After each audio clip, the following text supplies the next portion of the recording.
Hey everyone, and welcome to Comics from the Multiverse, the DC Comics podcast from MailFuzz TV. I am Peter, and I'm joined, as always, by Matt.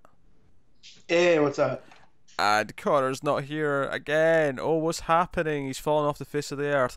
He might actually appear, in weird tradition here. This was a last minute thing that he couldn't make this week, but he might actually still jump in later in the show. We actually have no way of knowing at the start of recording. After we do Action Comics, which we'll do first when we get to the books, we'll check and see if we can jump in at that point. But he may not be able to. That was a last minute thing though. That was not something that we'd planned for this week. Yeah, well, that's because Peter invited him to go check out the Lazarus underneath Peter's room.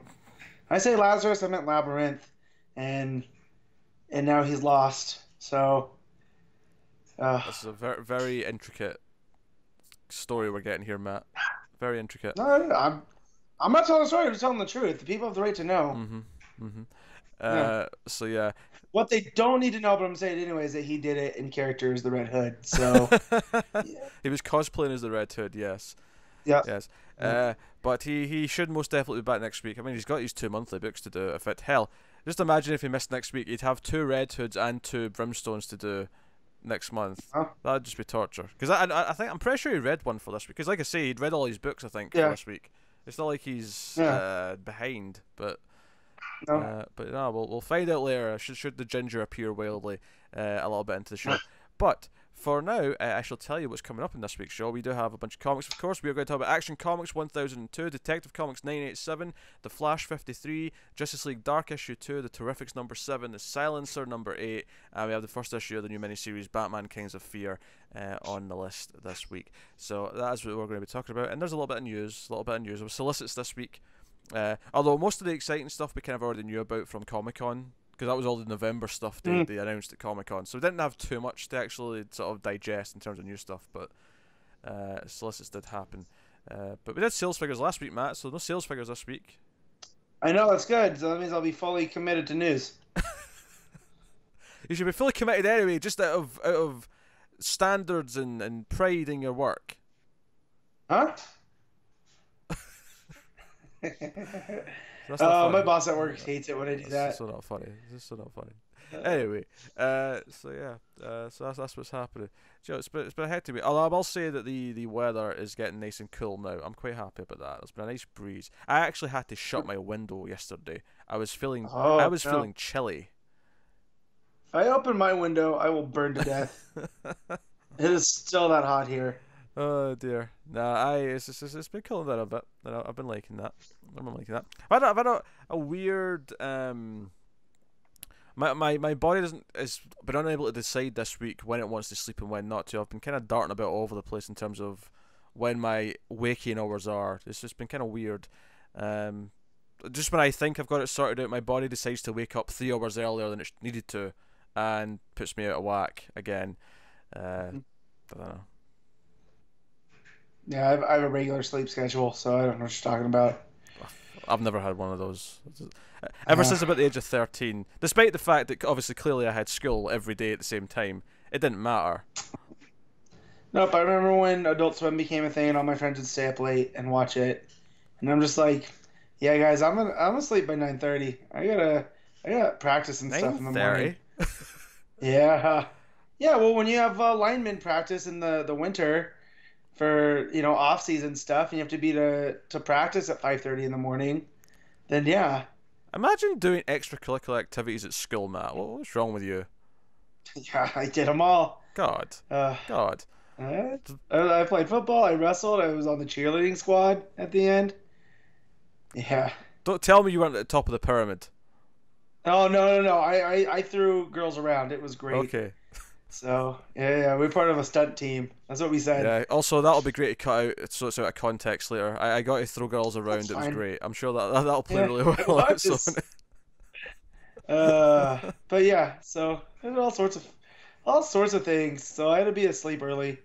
I was a very busy boy. Oh god, no. I would actively find ways to push my events in the day as late as possible so that I could sleep in as long as humanly possible.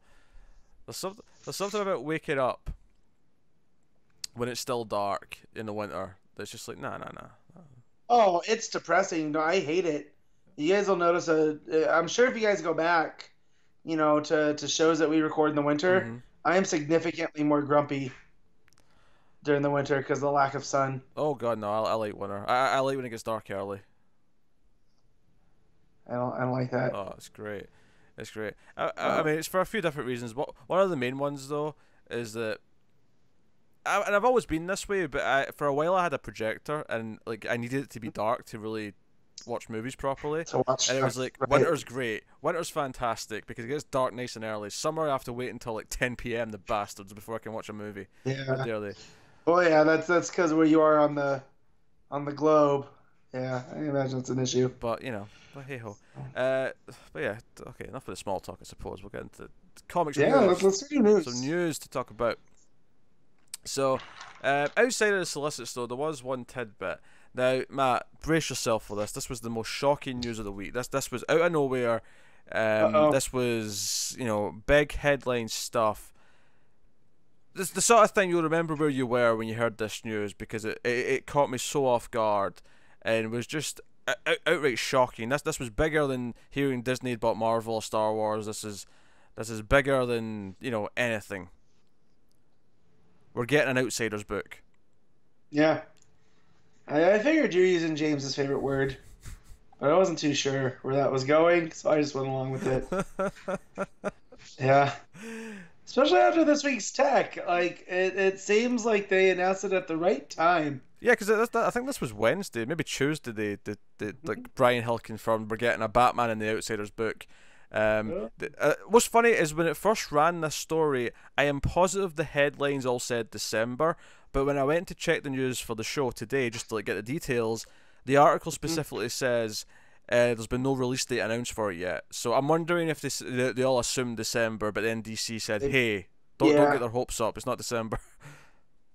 Right. So I Yeah. don't know, but it's exactly what we expect. The team's lineup's going to consist of Batman, although going from Detective Comics, it seems like Batman will be more the giving the missions out role rather than being on the Yeah. team role. But we have Signal, Katana, Black Lightning, and Orphan is exactly the squad that we would have expected given what's been going on in Detective. If anything, I'm just surprised there's not like another member, like just one new one that we get. I'm sure they will. I'm sure they're saving it. Yeah, very possibly. I mean, it's not even like I mean, it's official. They've obviously let them announce it, but it's not like here's a press release and here's when the first issue's coming. Here's all this stuff. It seems like, well, again, the events in this issue of tech hints a lot about Markovia. So I'm sure Geoforce will be making an appearance. Very probably. Metamorpho's hanging out with the Terrifics right He's now. busy. So yeah, so I'd rule him out. I'm just trying to think of some of the other more traditional members of the Outsiders. Well, Although it would be cool if Hill would mix in some of like a member of Nightwing's team. We had the younger squad. well, Thunder would make a lot of sense with Black Lightning being there. Thunder. That could be an interesting dynamic. I'd love for them to bring back Grace. Like that would be cool. Which would also go She's a along big- with Thunder being there, given their relationship. Well, yeah. So I'm just trying to think who else was on that team that could be there because we're not going to get Arsenal because he's running around with Yeah, he's busy. Nah, multiple. it's definitely a very so. bat-focused team because you've got both Signal and Orphan there. But I'm okay with that. That's fine. Oh yeah, I like one significantly more than the That other, is- and if something bad happens That is true. to one, I'm not going to care as much as the other. So, But no, I'm happy Cassie Cade's got a book to be in. Very happy about that. So that's Batman the Signal lately coming January. I mean, maybe it'll still be December. Maybe they've just went back in that for some other reason. But December possibly. But given that they redacted that, well, they didn't even redacted. They just took it away. I would assume maybe January is the more likely time now. But hey. Isn't it weird to be talking about stuff that's coming in January? Because it's August. It's not even like we're at the end of the year yet. I know. But hey, time moves fast. There's something to look forward to. I suppose it does. Alright, in terms of solicits, there's a couple of little artist details I think worth mentioning. Supergirl 24 is going to have Doc Shaner on the book. Okay. There's a cover there on the solicits, looks very pretty, worth looking at. Also, I think notable is that Phil Briones is going to be doing Justice League Odyssey issue 3, which is a shame because it means Cedric's not on the issue. I'm not surprised though, given all the kerfuffle we've had about issues being scrapped and having to go back and redo them. I think this was like because they already delayed it by like 2 months. I think this was them saying, "Hey, we might actually have to delay it another month again because issue 3 is not going to be ready in time." And they said, "You know what? No, screw that. Let's get another artist in and make sure it stays on schedule now." Which is a shame because Cedric's art's so good and really unique. It's going to be stick out like a sore thumb, but. Yep, that's where I was like, oh, cool, we're getting Williamson and Sejic together. Oh, Starfire and Jess are going to be on the team. Oh, cool. Oh, Darkseid's like Hannibal Lecter. And now that it gets delayed, I feel like Lando, where this deal keeps getting worse and worse. No, don't get me wrong. I mean, I would have been excited no matter who the artist, well, almost no matter who the artist was, on this book. And it makes me wonder, actually, is Sejic just done? Like, is it just a fill-in? Is he coming back for issue 4, 5, or whatever? Or is like he just like opting out because there's been so much trouble with the book? I don't know. Yeah, I don't know. I don't know. It's a shame. It's a shame because I'm looking forward to that book. It's a bummer. But hey, Yeah. so I thought those two were worth mentioning. And even though we knew about Green Lantern and Shazam, I still think it's worth looking at the solicits for those two books in particular because we do have the official solicits. There's a couple of details, and I'll read the text for them as well because this is the first sort of official text. So first thing, the Green Lantern is not called Green Lantern issue 1; it's called the Green Lantern issue 1. So we have a. Oh, jeez. Yeah. This again. So we're doing the Green Lantern. And I suppose that's the other notable thing here is there's no replacement for the other Green Lantern book because this is kind of replacing Hal and Pals, right? And we thought with Green Lantern's ending, maybe because it was the naming was too similar, they'll relaunch it as something else. But if they are doing that, it's not in November solicits. Maybe they'll take it. Maybe they'll letting this have a month to itself to here the big new Grant Morrison book, give it a spotlight.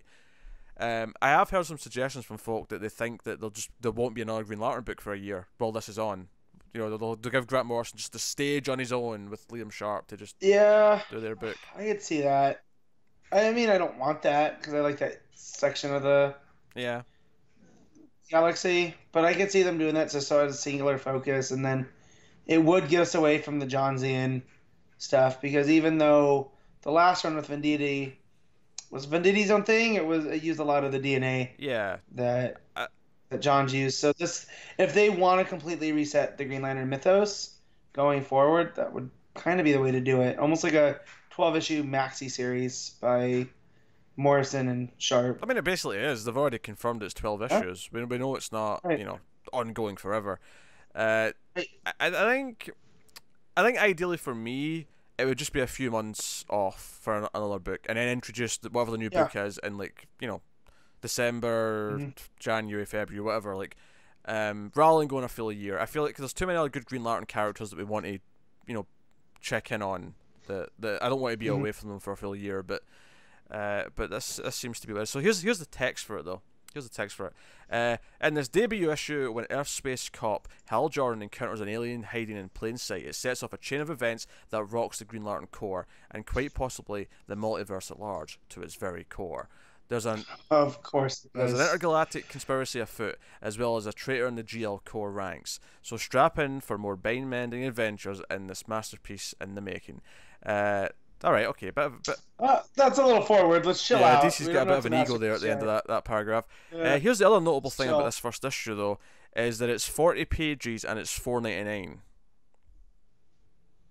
Alright, well, that seems to be par for the course at this point. Well, Joe, it's funny, though, it's par for the course at Marvel, right?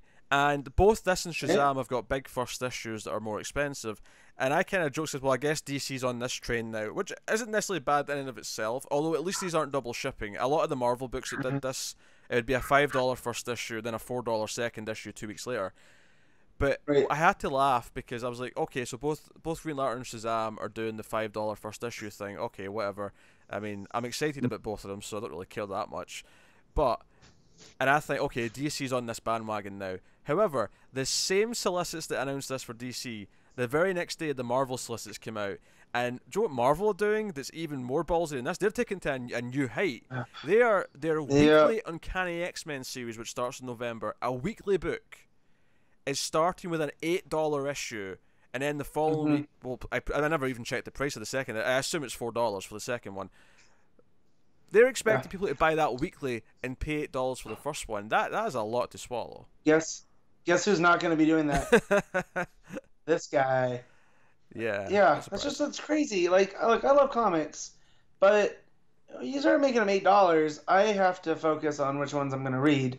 Yeah, I don't even like buying when DC does like a special, like the Valentine's Day or the Christmas. That's $8. You know, and those are characters I really care about. Yeah, but I mean, those are one-offs. You can choose or not choose. Whereas this is like, exactly. If you want to be up to date on Uncanny X-Men, you have to get this. You have to jump into this and keep it going. And because they said that it's not weekly forever, it's weekly for like 10, 12 weeks, something like that. It's like it's a set amount. Oh, so it's a typical Marvel shipping schedule. Apparently, yeah. But they've not said this yet, but I'm going to take a wild guess and say that the last issue of this weekly schedule, before it shifts into whatever it's going to be afterwards, is probably going to be a bigger issue as well and be X amount of dollars. I mean, however it's going to be. Oh. I don't know. It just... And don't get me wrong, it's got a high page count. It's not like there's not a page count to back up the $8 price tag. It's there. The problem is just that you're wanting people to buy this book every week for the next 3 months. Well, at that point, so let's add it up. If there's 4 weeks in a month. Yeah. The first one's 8, and then the following 3 weeks, let's say, are 4. Yeah. So right there, you're looking at like what is that? I'm terrible at math. $20. Yeah. I mean, it's a little bit different because right there, that's an original. It's starting on week 2, novel. Matt. So there's not actually the 4 full weeks, but right. I'm just saying. Let's say there are, just for the sake of math. But you're looking at that's an OGN. That's an original graphic novel length of stuff for the price, and at that point, you're like, well, what are you doing? I will guarantee you that the trade that this is in later on, I will get for less than that $8 when it's on sale. Yeah. I guarantee it. Oh, easy. So. I don't understand it at all. Yeah, it's a hard sell. I mean, comics business. There's good creatives on that book, and obviously I like the X-Men, so I'm curious to read it eventually, but not in that format. Yeah, we're not. Yeah, you're not gonna catch us rushing to it. Yeah, so it's a thing. Obviously some people might say, yeah, but what about various other, and obviously DC Rebirth was $3, and that was like a huge deal. But let's say that was $8. At least that was the only thing, give or take, that week. That was the kickoff, though, too. This is not like this is the X-Men kickoff and it's a whole new era where we're going to get multiple books spinning off of it. This is one title. Oh, sure. But, I mean, even if it was, though, the problem is, though, is it's an ongoing thing where you have to get... Whereas with DC Rebirth, you can get that and then... just pick whatever you want to read next because it's a setup for all the books, and you can just whatever. But again, it wasn't $8; it was $3, which is important. Right. But hey, anyway, so it's $4.99 and it's 40 pages. I assume that's just the first issue. I assume that's a one-time thing. Yeah. And then Shazam issue 1, also $4.99 and 40 pages. Although this one has a backup story, which seems to also be by Johns, but it's got a different artist. So Dale Eaglesham's on the art for the main story. And then the backup is by Sen, which, given there's a backup, I don't. This could be an ongoing thing that it's $5 with a backup. I mean, see, I don't like that. But if it's monthly, I can justify it. Yeah. I don't love if it's $5 every month. I'm not loving that. I mean, it could be a one and done thing. It could just be an issue 1 thing. But because it's a backup, there's the possibility that this will be a backup story that has more plot. Yeah, see, I feel like DC plays with that more, kind of like what's going on with Justice League, where you get a couple issues and then you get that Legion of Doom issue. And I could see that, like, the first issue has the backup, and then it does an arc, and then there's another backup. And if they would do that every so often, and but you don't want to see the price jump either for that. So I don't know. I'm very excited for Shazam back, though, so I'm very biased right now. Johns and Eaglesham and... here's the text for the solicit. Teenager turned superhero Billy Batson struggles to balance school and superheroics. Guess which one is more fun? But when Shazam unlocks a shocking secret deep within the Rock of Eternity, it challenges everything he knows about the worlds of magic and his family's future as champions. Also witness a bizarre team-up of Dr. Savannah and Mr. Mind as they set off to build a society all on their own. So I'm assuming that's the backup. That sounds like it's the backup. That's the backup. Don't miss the start of an epic run in the making as Shazam and the Seven Realms begins. So there you go. That's your trade titles, Shazam and the Seven Realms. Yeah, it sounds like they're just using the continuity him and Frank set up and the backups for Justice League. Oh, I'm sure it is. And then they're just and they're just acting like time's gone by, and the Shazam families have these adventures, even though we haven't seen them. Which I like. I like that we're not just getting a whole, hey, it's another new origin for Billy. Oh yeah, I wouldn't have expected. No matter what, I was expecting it to follow on from those backups from before in some way. But yeah, so now I'm excited. So that's on a week 3, which is great because week 3s are a bit quiet right now. And then week 1s are also fairly quiet. So that's when Green Lantern's going to come out. So yay, good placement for both those books. Good indeed. So that was the news. That was all the stuff that I noted in the solicits, outside of like digging into the plot of all the new arcs and stuff. That I try not to do too much, just for spoilers' sake, and keeping things surprising and whatnot. But that is that. So I guess we'll without further ado, Connor's here apparently. Hold on. I'll do it. I'll say about to start action.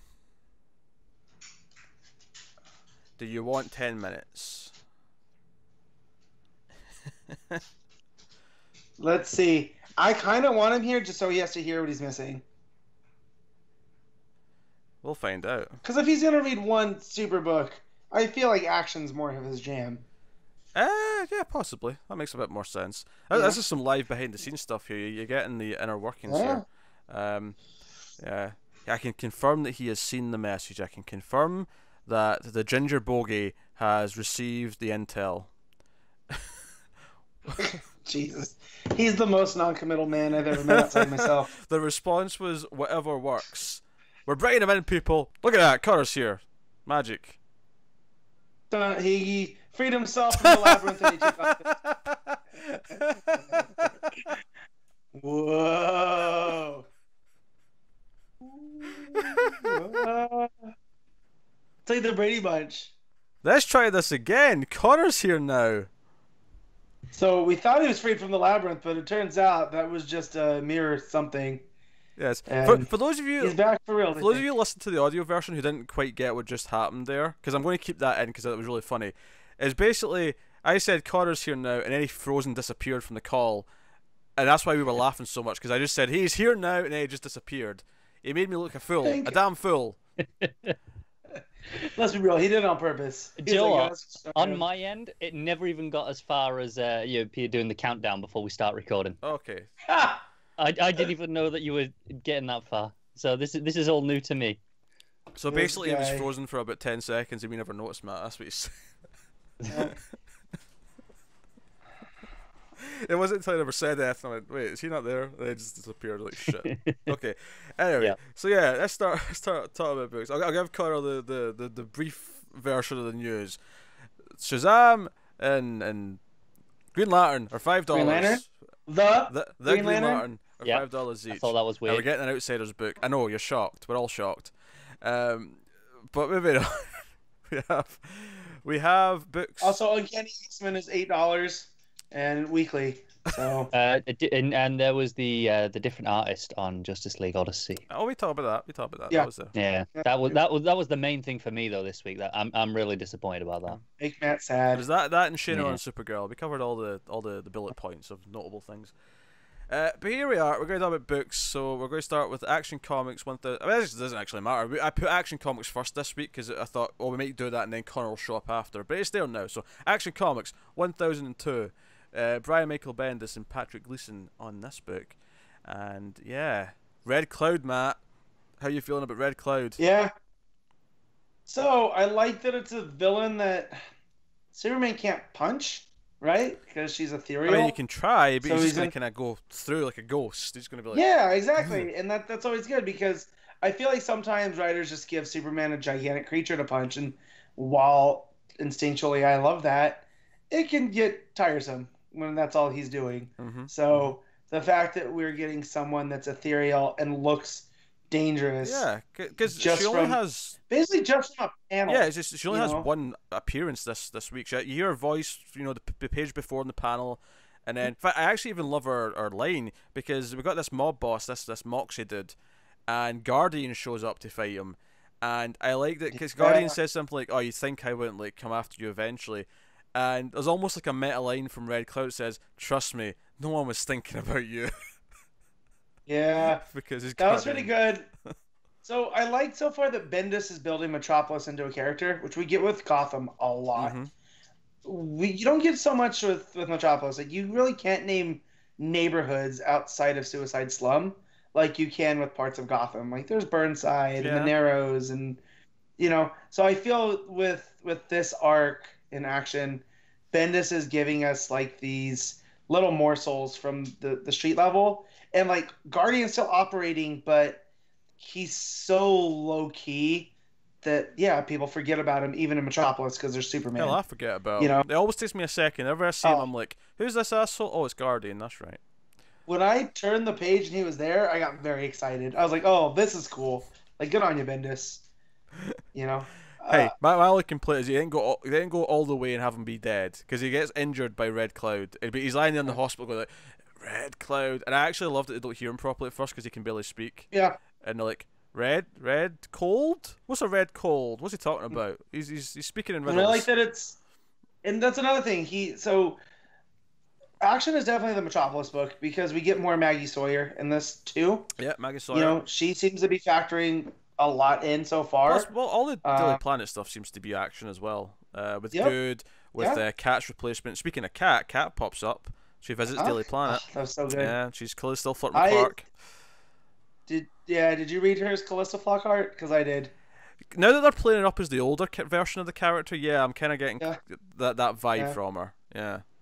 So she was just very smooth talking and very like, well, she's flirting with Clark, but it's more of a friendly like, I'm gonna kiss him on the cheek and make him uncomfortable because it's Clark Kent. Yeah. Like I definitely got Callista Flockhart from Supergirl in this reading. I feel like though if he even hinted that he would dump Lois for her, she'd turn around and accept it in a heartbeat though. Oh yeah, she loves her farmer boy. Yeah. Like Yeah, it's a thing. Which Bendis don't get any ideas, all right? Because how this issue ended, Oh, calm down. It didn't end. No. It didn't end in any way that implied anything like that was going to happen, Matt. Calm down. So, but I don't want to get ahead of ourselves because I do want to talk about all the Daily Planet stuff. Yeah. And good. Like, Bendis already showing us that, like, oh no, she's not good. She, against her name, she's working with this mob boss. Yeah, who have a mysterious leader. Something. And I don't know if it's just Red Cloud who's the leader of these two as well. She's the one who's hired them, or if it's someone else. I think Red Cloud is just the enforcer. So I think because Moxie wasn't the same guy that was in the house at the end of the last issue, was he? I don't think so. Because this Moxie guy seems more like a buffoon than the other guy did. So I feel like the big boss is the guy that we saw at the end of Action 1001. But I like that it played with some stuff here. Like, you don't say his name. Like, he set all this up in Man of Steel with Killer. Well, actually, no. Wait, hold on, Matt. The whoever the big boss is female. I'm pretty sure he says she can hear us right now in that scene when she's talking to when he's talking to Good in the club. Yeah, but I think that they were talking about Red Cloud. Like, don't speak out. Like, she's the wild card. I don't think she's running things. She seems much more like an enforcer. I'm going to double check my facts here before I argue on it. Yeah. I like the open. I like that we start off with like some tourist because someone says, "Oh, look, there's someone flying up there," and someone goes, "Oh, it's a tourist." They're surprised by Superman being around. Yeah. It's a bird. It's a plane. No, it's actually a falling gangster from the sky. Yeah, like the one guy in the jersey is like, "Oh, this is gonna scar me," like seeing a guy drop to his death. But yeah, but no, he's actually it's Yogurt. It's the guy who was setting the fires. Which Clark finds out. Clark actually goes undercover. Well, it's not even undercover really. He just goes to a bar, and it's all these guys who are upset about it. He messes his hair up, tousles it, trying to look rougher, And but I like that the big, scary biker-looking dude, like, because he's sad over his friend's death, he becomes a quivering mess on Clark's shoulder. I thought that was a fun little thing. Like, it was good for comedy. Yeah, I mean, Clark's telling all this to Perry afterwards. He ends up getting so angry that he's being tricked with these fires that he flies out into space to punch some asteroids up. Because to let out some of the rage. I feel like a lot of writers are scared of doing Superman angry. They're scared to sort of Booner's like this is like no, Bendis will have him fly out into space and like vent out his frustrations. Yeah, he still has emotions. Like I feel like that gets lost with a lot of people with Superman. Like, oh no, he's always good. Well, no, he can be angry. He just doesn't throw people into buildings when he's angry. You know, like he'll go up and isolate himself. That's what the whole Fortress of Solitude was meant to represent. So, but yeah, I like that he goes up into that like asteroid. And it's gorgeous. I mean, obviously the whole book's got Gleason's art in these 2 issues has been, and it's so different from it's so different from the Superman run with Tomasi as well, which I think is really impressive. But yeah. Oh no, you're right. I misread that. So it's on the page with when they're in the club after Good says, "I want a piece of kryptonite," and then he goes, "Hold on, I have one of those in my notes in my other jacket." Right, and he says, "Ain't no game out there," because his name's Strong. Yeah. "Ain't no game out there, Mr. Strong." And then he replies to her, "That's why she was willing to pay to have you join us." Yeah, so it's a she. Whoever the big boss is she. Yeah, so I completely overread that. But I don't think it's Red Cloud. That's fair. Yeah, I mean, it could still be someone else, but yeah. But yeah, I definitely picked up on that as I was reading whoever the big bad is. But I feel like we're jumping all over. But just to focus on the scene, what he has planned, it feels like whatever Strong and this mysterious woman have in plan, they're very focused. Like Metropolis is our town, and Superman came from somewhere else. It's not just because he's an alien. He's not from Metropolis. Like wherever the person that is Superman came from, it's not here, and he doesn't belong here. I mean, go back to what you said about building up Metropolis as a place like Gotham. Yeah. There's even a moment in this when Perry finds out about the fires and people tricking, and there's this secret gang who are doing this, and then blaming the fires on Superman. He actually says that this isn't Metropolis. This is some Gotham psychological bullshit. Is basically what he says. Yeah. And I think the idea that this arc is going to be like testing the boundaries of Metropolis, and we've got this invisible gang who basically specialize. I mean, Moxie's like calling this guy, I think Whisper was his name, who is basically this guy paid to monitor the city and keep track if Superman's in the city or not. Like, is Superman off saving someone somewhere else? Okay, now's the time to do our shit because he's not here. Yep. I like that. Well, and then and like the rules that he set up with Killer Moth and Firefly, you don't say Superman's name. You don't say even Lois's name, right? Because they were so close. Like he's always listening. Like you almost get the sense that he's like Big Brother, where Superman's always watching. And how these criminals have been able to stay secret is like a real criminal organization. You don't talk about it. He's almost like the good version. And by good I also mean quality, but more so I mean like the heroic, noble. For the villains, he's like the good version of the Bye Bye Man. Don't think it, don't say it. Okay. Don't see it either. Sure, just for the record, don't see that movie. It's terrible. Yeah, I'm not. I feel like that's a movie where I have to say I don't. I was afraid of saying I haven't seen it, but I don't think Pete's that crazy to add it to Overload. I'm not watching it again. Are you kidding me? Yeah. So that's why I said I've never seen it, and I don't plan on seeing it. So, but yeah, there's a lot of fun Metropolis stuff in this one with, even like Pete said in the beginning.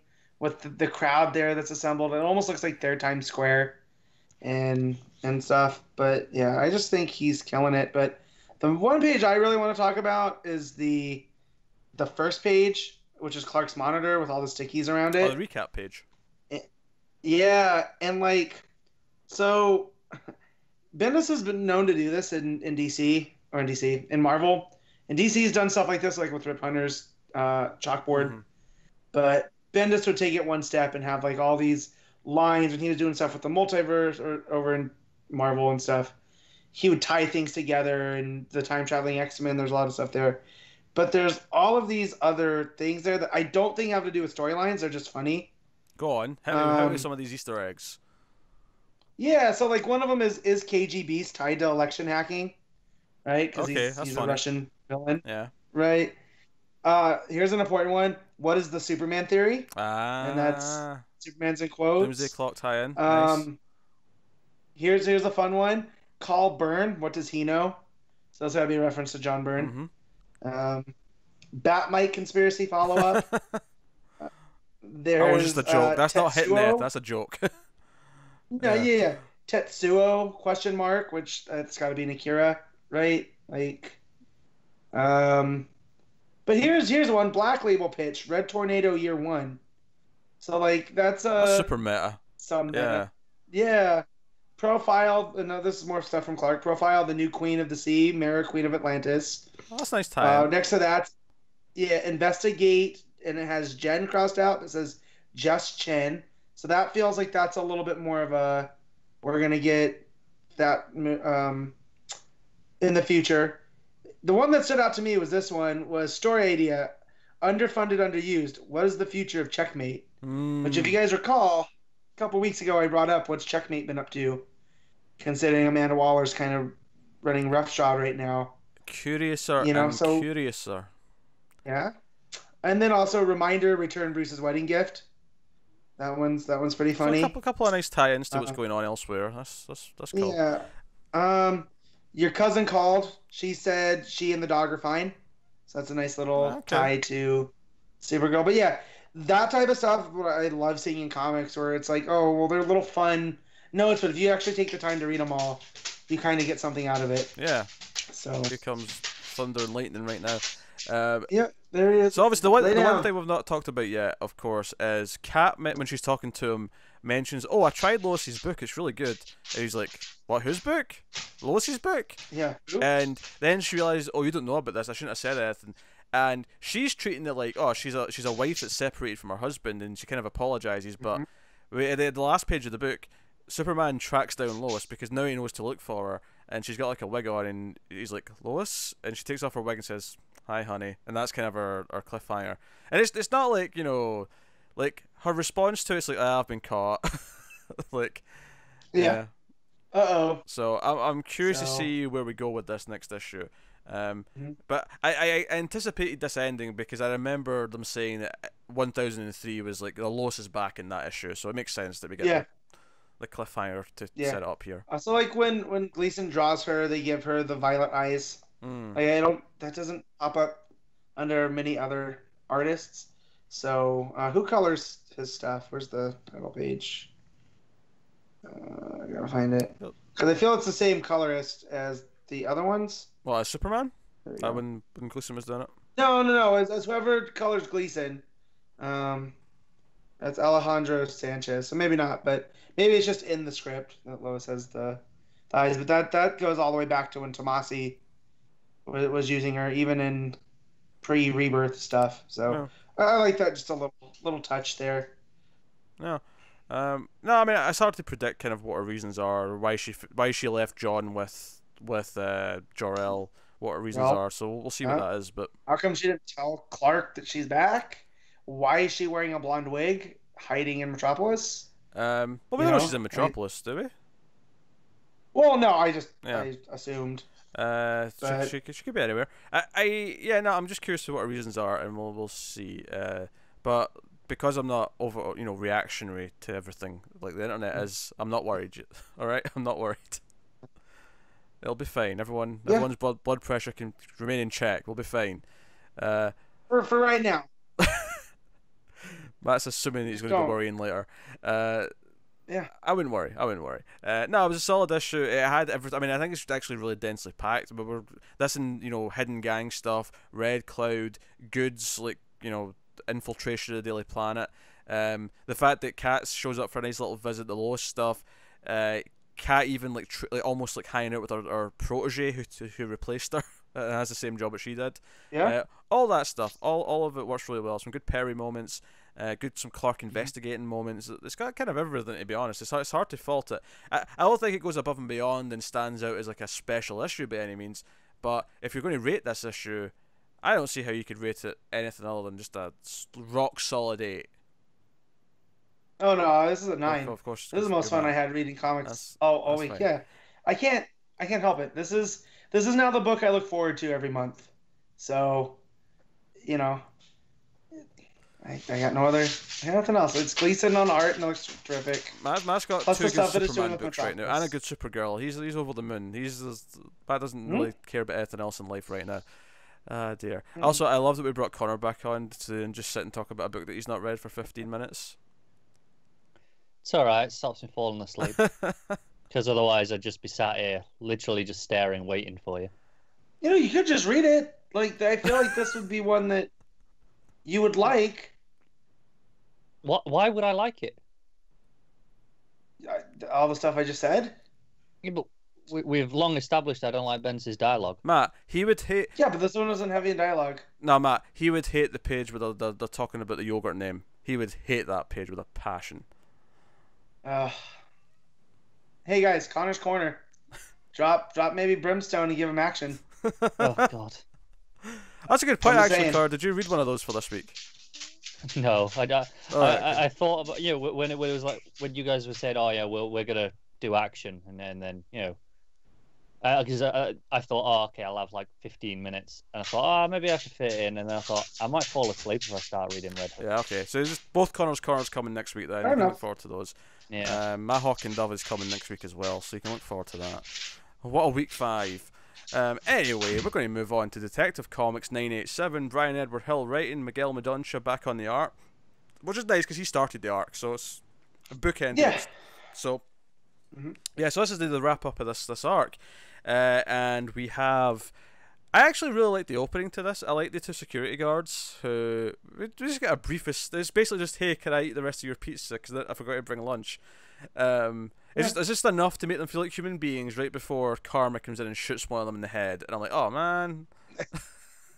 Until Karma Until happens. Karma happens, yes. Yeah. Yeah.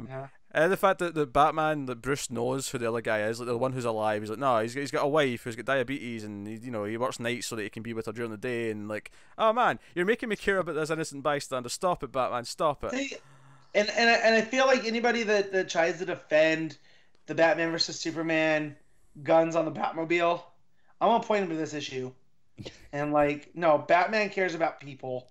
Like, just villains are not villains. He's not a I mean, don't get me reckless wrong. killer. It's not quite as bad as the gut punch of Batgirl last week, where we found out the guy that the Joker killed was this hero who saved some kids and made me care about him. That hurt way more. But this was like, okay, all right, I'm invested in who we're saving now. That's cool. That's a neat trick. So Yeah, I like that they did that. Yeah, it doesn't happen very often. yeah, that's nice. No. Especially since we know we're getting the Outsiders book for sure. Not that I had any doubts beforehand, admittedly, but That's what makes me doubly excited now to read Hill. Well, and at especially the how end of this, it says, what is it, to be continued very, very soon. yeah, everything that sets up Yeah. here, because he even says, I want you to have a team and go after, like, wherever he got his mask, and it's, Markovia is just one of the places where, it's just doing all this illegal shit with the tech. So I want you to go around the planet and take care of it, take care of it all. So that's cool as setting up that book. And the villain at the end with the laser eye, it's not even just a laser, it's kind of like Heat Vision turned up to 1,000, where it just blasts out this wall of energy. And that's the lady that we saw in Karma's, like, was it the first issue where we see him buying the mask? Well, maybe it wasn't him, because the state that he's left in when Batman's done, that didn't seem consistent unless it's revealed like that was a different person buying that. Well, they say that just because he got it there doesn't mean that's where it came from. So it could be that whoever sold it to him got it from her. The state that he's in after he pulls off the mask, I think it's supposed to be the mask was like bonded with him, and it because you can see his skin being pulled off with the. Yeah, but he also says like the state Batman left him in with the bats and whatnot left him as mentally deficient, right? And he was basically almost a vegetable, and he puts the mask on and ups him up. So when they take the mask off of him, so is that he was wearing the mask too long, and that's what it did to him? Yeah, I think so. there's also maybe the idea, Matt, that before this mask he had something else that helped him. That wasn't like as extreme, but he had something to help him. Well, because I think that would add an interesting wrinkle if there's someone going around and this guy, even though he was what does Hill say, mentally invalid, that he still knew who Batman was. He pieced it together, and that through this mask and through other machinations, someone gave him that mask for whatever reason and set him on this course. Yeah. So either way, it's interesting, like the way that it goes. But yeah, it left him as this, it looks like Karma's not going to be back. So yeah, someone off villain.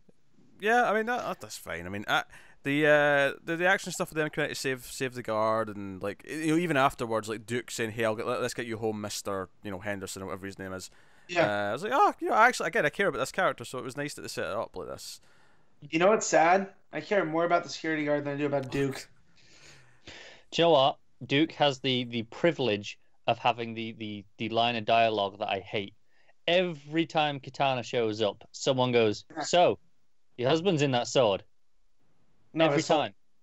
Yeah, I know, but every time someone has to question it. It's like, really? You know what would have been cool if Cass would have said it, but it wasn't like a question because she's from that kind of world where it's all mystical. So she would just. I don't understand why it was relevant here. Like, there was no need to bring it up. Connor, there's people that don't know who Katana is and what her deal is. No, I get that, but I don't think it's never mentioned again in this issue. I think that it's pointless mentioning it here at all until, okay, I don't think that's going to make you go, I'm going to read this new book because Katana's got her husband's soul in a sword. You're going to go... but it makes Katana stick out as more than just the samurai woman. She has Soul Taker. Yeah, but honestly, I think in this issue, that's all that she needed to be. And then, she's going to be in the new series, and that's where you can go into that. Yeah, no, I had it's no two issue panels. with it. I'm fine with it. I hate it every single time she shows up. I agree with it. That why does it have to be Duke? Why couldn't it be even Black Lightning going like, hey, so what's it? Your husband sold that sword? Because he's a teacher and he's seen stuff in the world. Versus what Duke doing is just like, oh, look at the naive teenager, which wasn't as good, but I guess it gives Duke justification to be there. Yeah. Yes. Yeah. I don't know. I feel like Matt is at like Red every Hood levels time. of Duke hate at this point. I don't understand.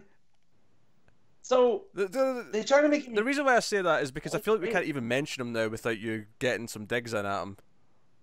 Yeah, because he feels useless. Like even here, like it's got a light tracking power.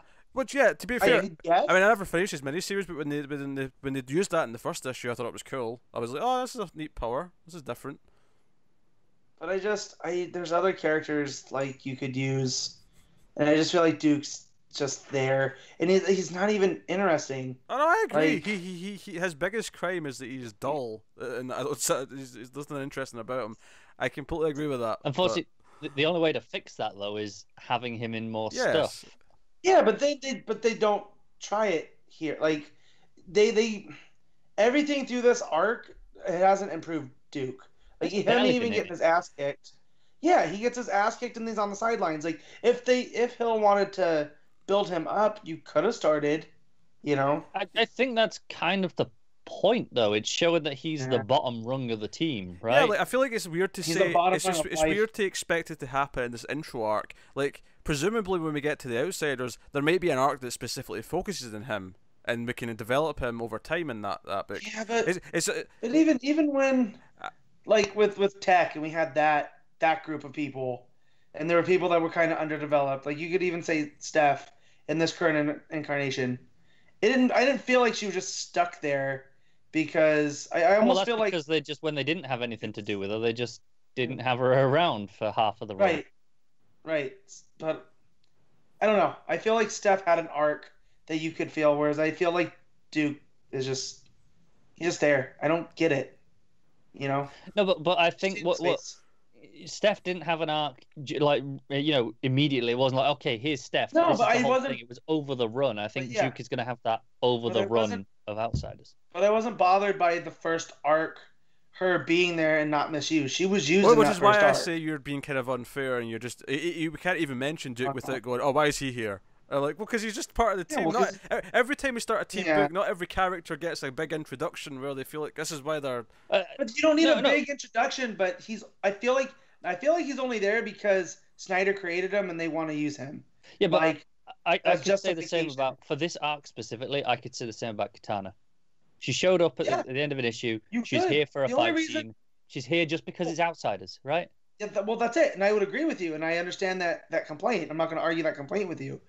The only reason she's here is because of Outsiders. She doesn't do really anything but keep some of the mercenaries at bay. Yeah. Is it a problem when we just choose to focus on, Black Lightning, Batman, and Cassandra, basically? Has been the main focus of this run, this arc, right? Yeah. I mean, I think it's okay to just focus on a few of them for this introduction arc and then expand on the others later. Like, it's fine to have the other ones be there. I'm not complaining that Katana wasn't a focus. If anything, my complaint was that you didn't need to throw in the extra detail. Like that was just superfluous. And oh sure, yeah, I'm critiquing Matt's critique here more than yours. I'm just using Katana as the other example. I'm just saying, and but I could say the same with Duke, where I didn't feel like he was just there. Oh, cool, light tracking power. No, he is. Whatever. That's the thing, but that's fine because you can't focus on all of them. And this is what five issues. Yeah. 5 issues. All right. Okay. Right, so that's fine all and well, but if we're gonna go over the whole arc, then why was Barbara there taking up space? Like, well, she served her point in the arc. I just feel like Duke has literally had nothing to do besides, hey, look who's a member of the Outsider. Or the Outsiders. Hey, look, Duke's going to be here, guys. He's done nothing but get his ass kicked. Like that is exactly his point. He's a member of the... That's the same with Katana. They're on the same bit. It's like, hey, look who's going to be a member of the new team. Duke's been there from the beginning. Katana just showed up at the end of the last issue. Been in Gotham, of course he's been there from the beginning. Yeah, and they used him early on to sell how much of a badass the villain was because he got injured. He's like, he's the grunt who got taken out. Yeah, because that's a feather in the cap of any villain. Well, that's why you go after him first. That's why Cassandra's second. You start easy, yeah, you start with the one. You don't kill Kirk. You don't kill Spock to threaten Kirk in a Star Trek episode. You start with a red shirt and work your way up. Yeah, well, let's just get rid of Duke and then we're fine. See, this is what I'm saying, Matt. I'm not saying you can't not like Duke. I don't even like Duke that much, but there's just... I know, but I don't... Again, I understand what you're saying about storytelling, about, oh, he might get an arc down the line, but in this arc, my critique, there's nothing there. He is completely superfluous. I almost messed that word up. That's fine. Right? Yeah, but I guess what we're saying is, though, he doesn't like detract from it either. And like most team books, usually at least at first, there'll be a couple of characters who are just there to fill out the team, right? Like that's not a most team books kind of cycle through. You do a character or two for one arc, and then the next arc is a different. Right. I feel like you guys are explaining it to me like I don't understand this, and I do understand that, but. When I've seen other team books, they have more going on with even the minor characters. There's something there to keep me reminding, like, oh yeah, Duke's here. Oh yeah, Duke's going to serve a purpose later. Well, that's why we had him as light tracking. Hold on, here's the thing though, Matt. So wait, he's just a device then? No, hold on, Matt. Before you get to this, can we just point out here that Duke was actually missing from this arc for like, the middle 3 issues? Like, he was gone for like most of it, right? Right. So he shows up in the first one, and he shows up in the last one. Why? Because he gets taken out first. In the first one to sell the threat, and in the last one because he's part of the team and he wants to, come back at what took him out. Yeah. That makes complete sense to me. No, I feel like they're just pushing Duke because they want to push. I feel like this is some serious bias. I agree with that. This is levels of the cross wasn't there before in the other panel. Levels of bullshit. Well, at least mine was factually correct. Yeah, well, so's mine. He has an opinion. No, so. Never change. Yeah, I don't. I'm not going to because I want to like Duke. I liked We Are Robin. Duke's a fine character, but him as the Signal ever since Metal, it's stupid. This is literally the first time he's popped up since Metal is finished. No, his stupid one issue of that miniseries that was completely pointless. No, I read like 3/4 of it, and I was like, nah, I'm out. So this is the first time in the main line of books where he's going to show up from time to time and pop into other things because he's part of Gotham. This is the first time he's popped up since Metal, and you're saying he hasn't done anything since Metal. But no, I'm not saying he hasn't done anything since Metal. You could work him into other stuff and have him in the background. That's what they're doing here. They're working him into the Outsiders. But again, I'm not going to go through. This is a circular argument. So I still hate Jason the most out of the Bat sidekicks. So there's that. Like yeah. Oh dear. So Matt's arguments are like time and True Detective is a flat circle. Little flat circle. I feel like my lack of sleep is much worse than I thought. So, I have a separate question about this issue.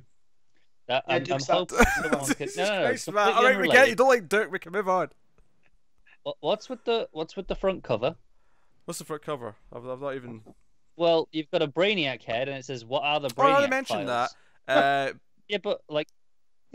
Yeah, Amanda so Waller. I didn't get this cover? Yeah, Amanda Waller. Katana has all the locations of all these potential places because they got that when they telepathically attacked Brainiac in No Justice. That's the Brainiac files.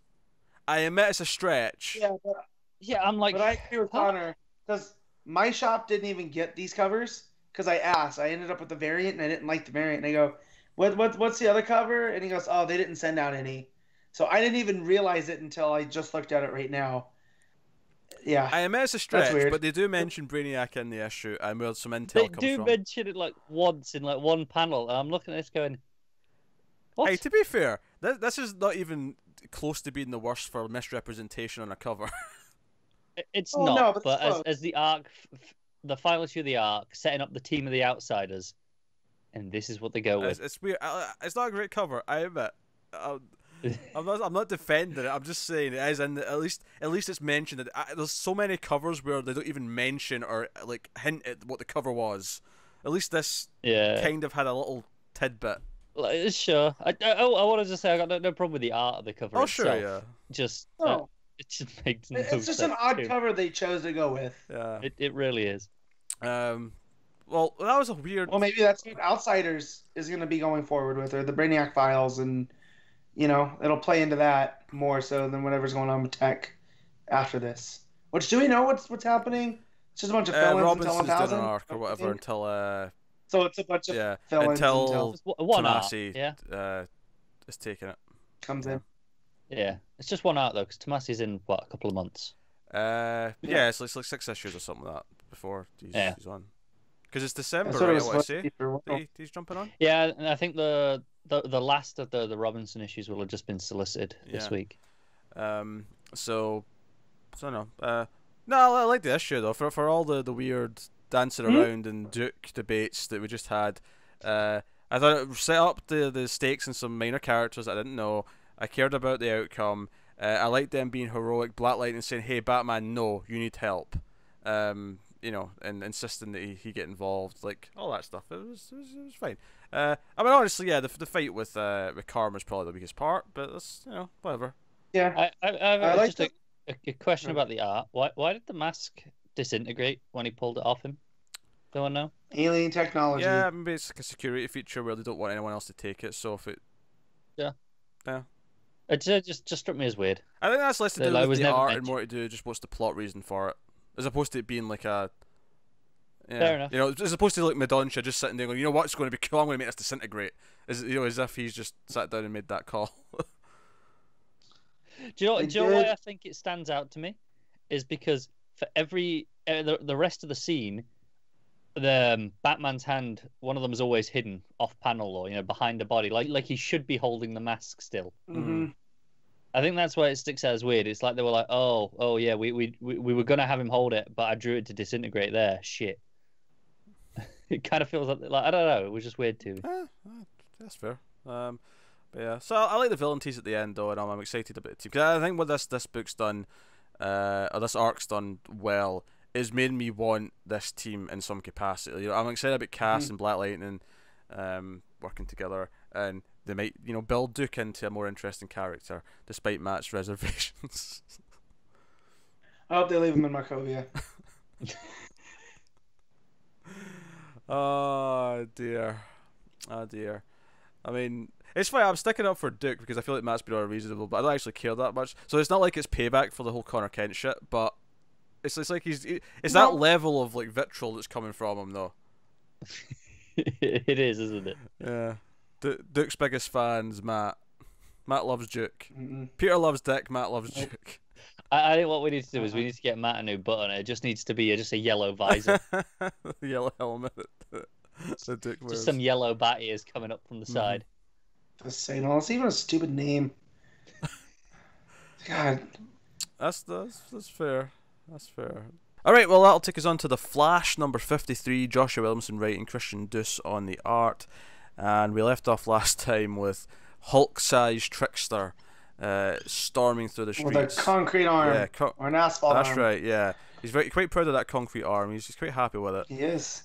So that's happening. There's a little bit of flashbacks to the future, to Commander Cold. I like these. I feel like there's going to be a big reveal of who he's related to, because they keep coming short of saying his full name. So. That's true, yeah, because even Flash at one point in this issue goes, I don't even know your name. You know, he makes a point of saying that, as if, think about it. Do you think he's... Yeah, I don't think he's an Allen or a West, do you? You never know with Flash. I mean, it's possible. Yeah. I know. That's the whole thing. Or do you think maybe he's a Zolomon? Like he's related to Zoom in some way? Because with all the timey-wiminess... I think it could be fun if he is actually a Snart. Yeah, but I feel like if that's the reveal, I'm going to be a little...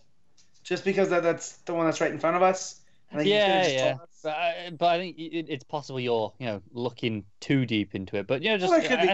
I think him being a Snart would work. The idea of, no, it's my name, but, I can change the image. Yeah. Well... If you remember, so I just recently read Captain Cold's origin issue that Johns did, and I always forget that his dad was a cop.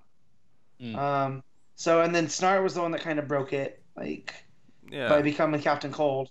So if this re-established the lineage of Snarts as cops, that could be kind of cool. There's a joke there where Wolf says, "You know Snart, I know a Snart when I see one." So that'd make that kind of funny if he actually is a Snart. He's just not that Snart. Yeah.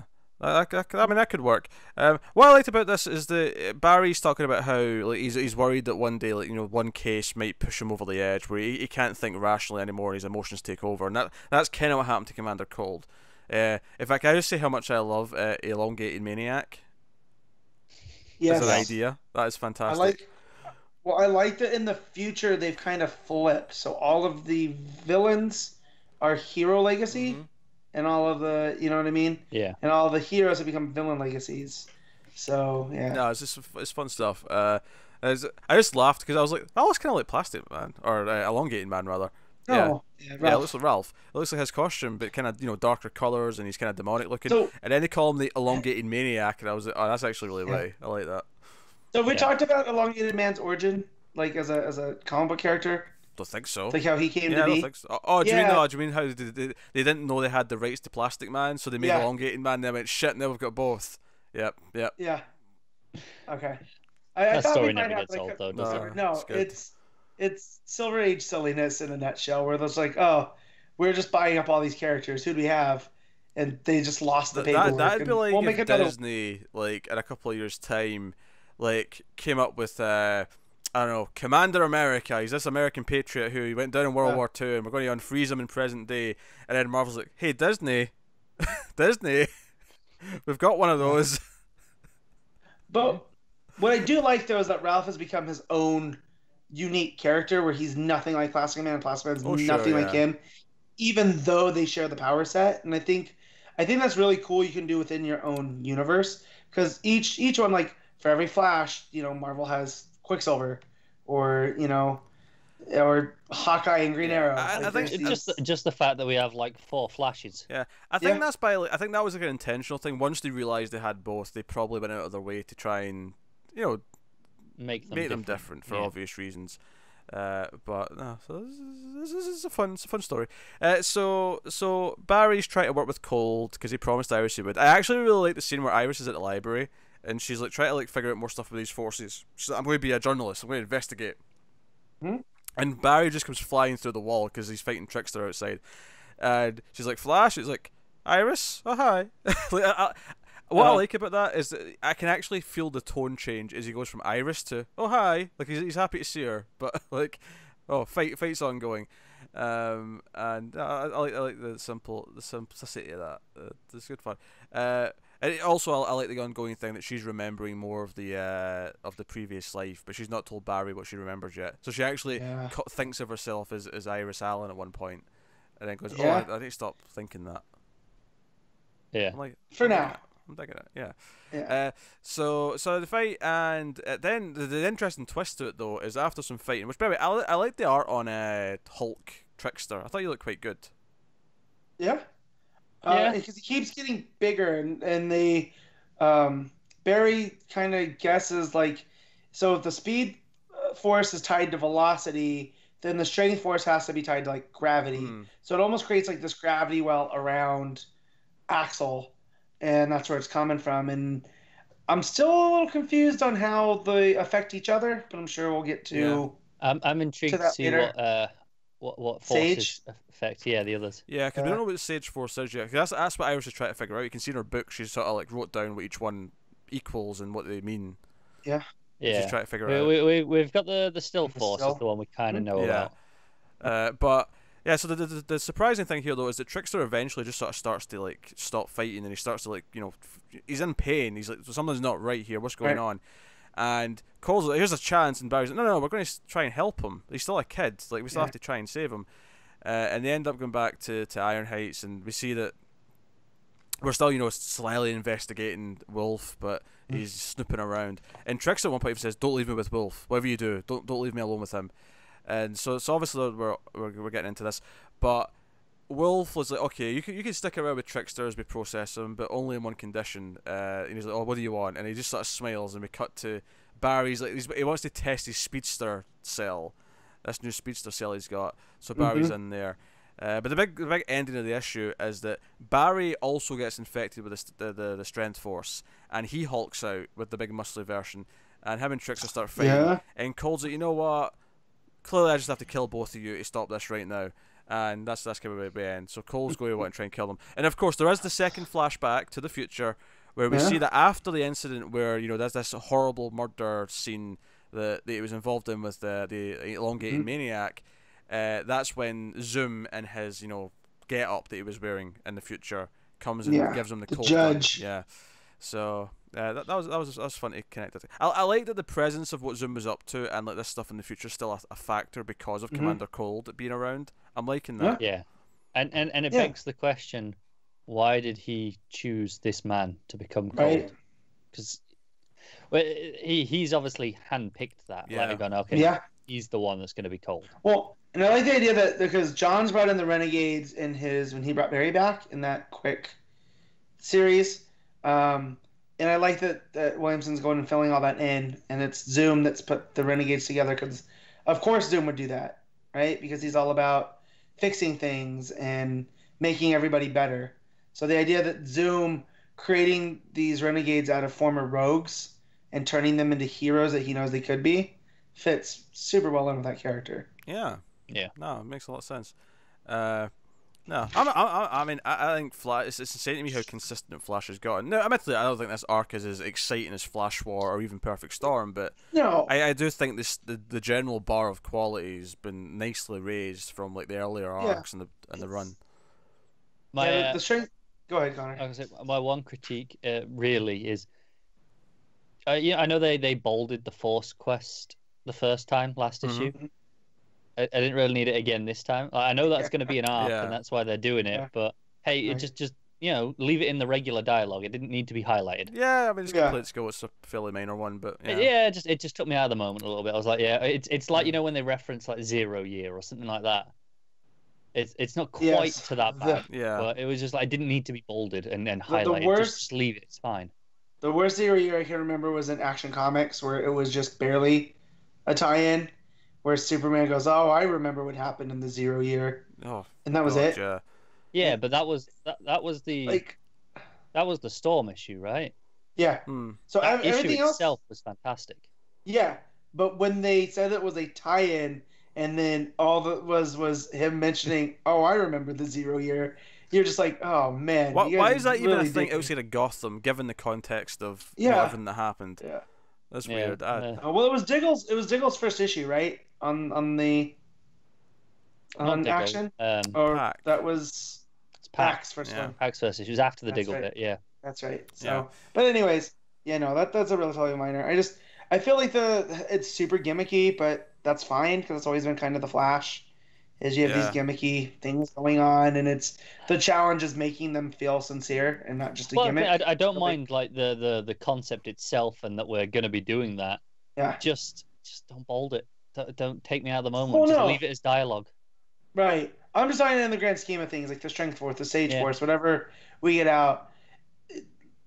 I believe Williamson can do it sincerely enough that it doesn't feel like, oh, this is just a gimmick for new stuff for Flash. This is going to inform Barry going forward. I think if nothing else, there's still at least another 50 odd issues to go with this stuff in play, and that's enough time to justify its existence in its own right.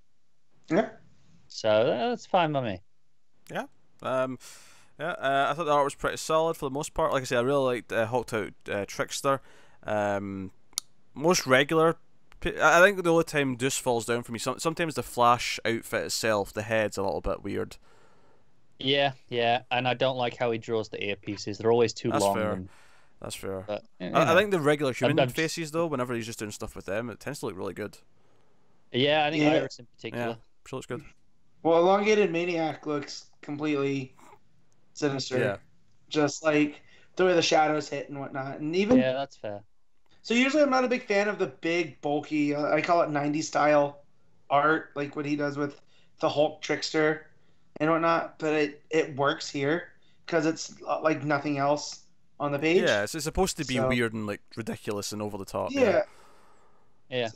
So including to the characters in the scene, which is why it works, I think. Yeah. So we'll rate the Did we rate Detective Comics actually?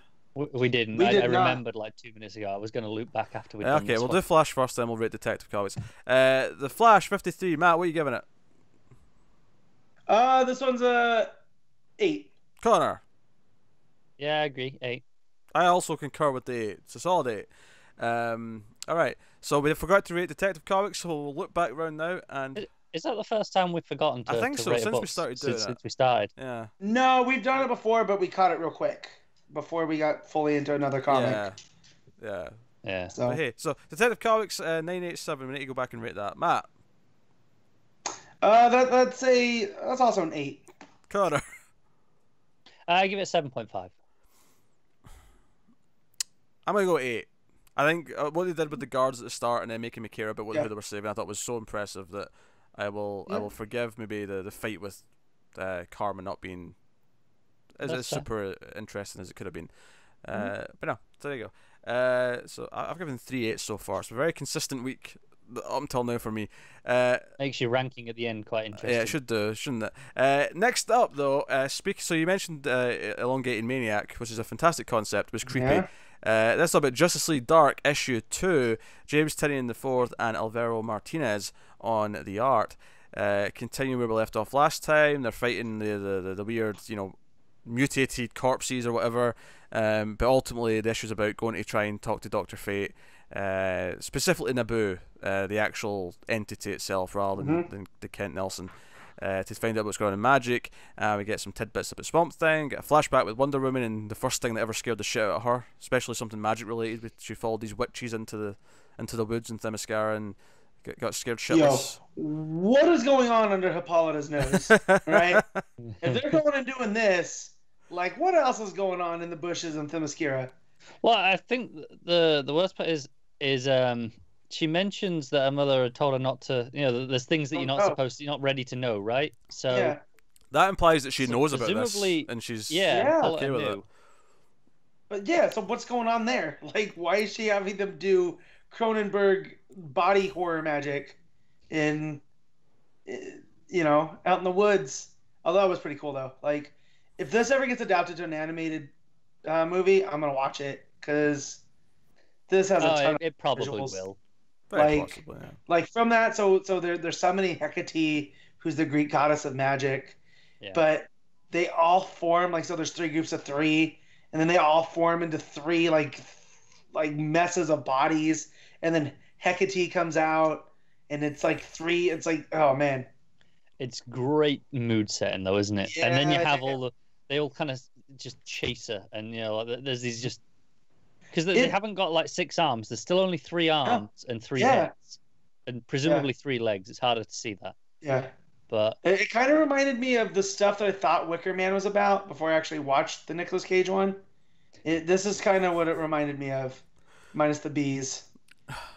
Bees, you say? Oh, Yeah. not this we again. could do some bee puns if you like, Matt. No, let's not. No, I'm sick of it. I had it enough the other day.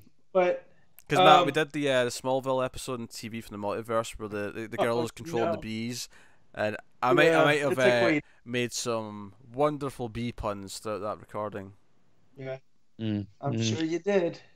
You probably did way better than the Smallville writers too. Oh, that goes without saying. To be fair, they didn't actually do many bee They puns didn't, in no. the episode. No, Really? Arrow was much Uh-huh. more guilty of it in its bee-themed episode. Yeah. And, Okay. and we came out saying this Smallville episode was better than the Arrow one. Not saying much, Wow. honestly, but yeah. No, Yeah. but So how is it watching Smallville, knowing what you know about Chloe now? Is it Awkward weird? in Is it places. weird? Yeah. Whenever she like chastises someone for doing something, it's like, well, you can't talk.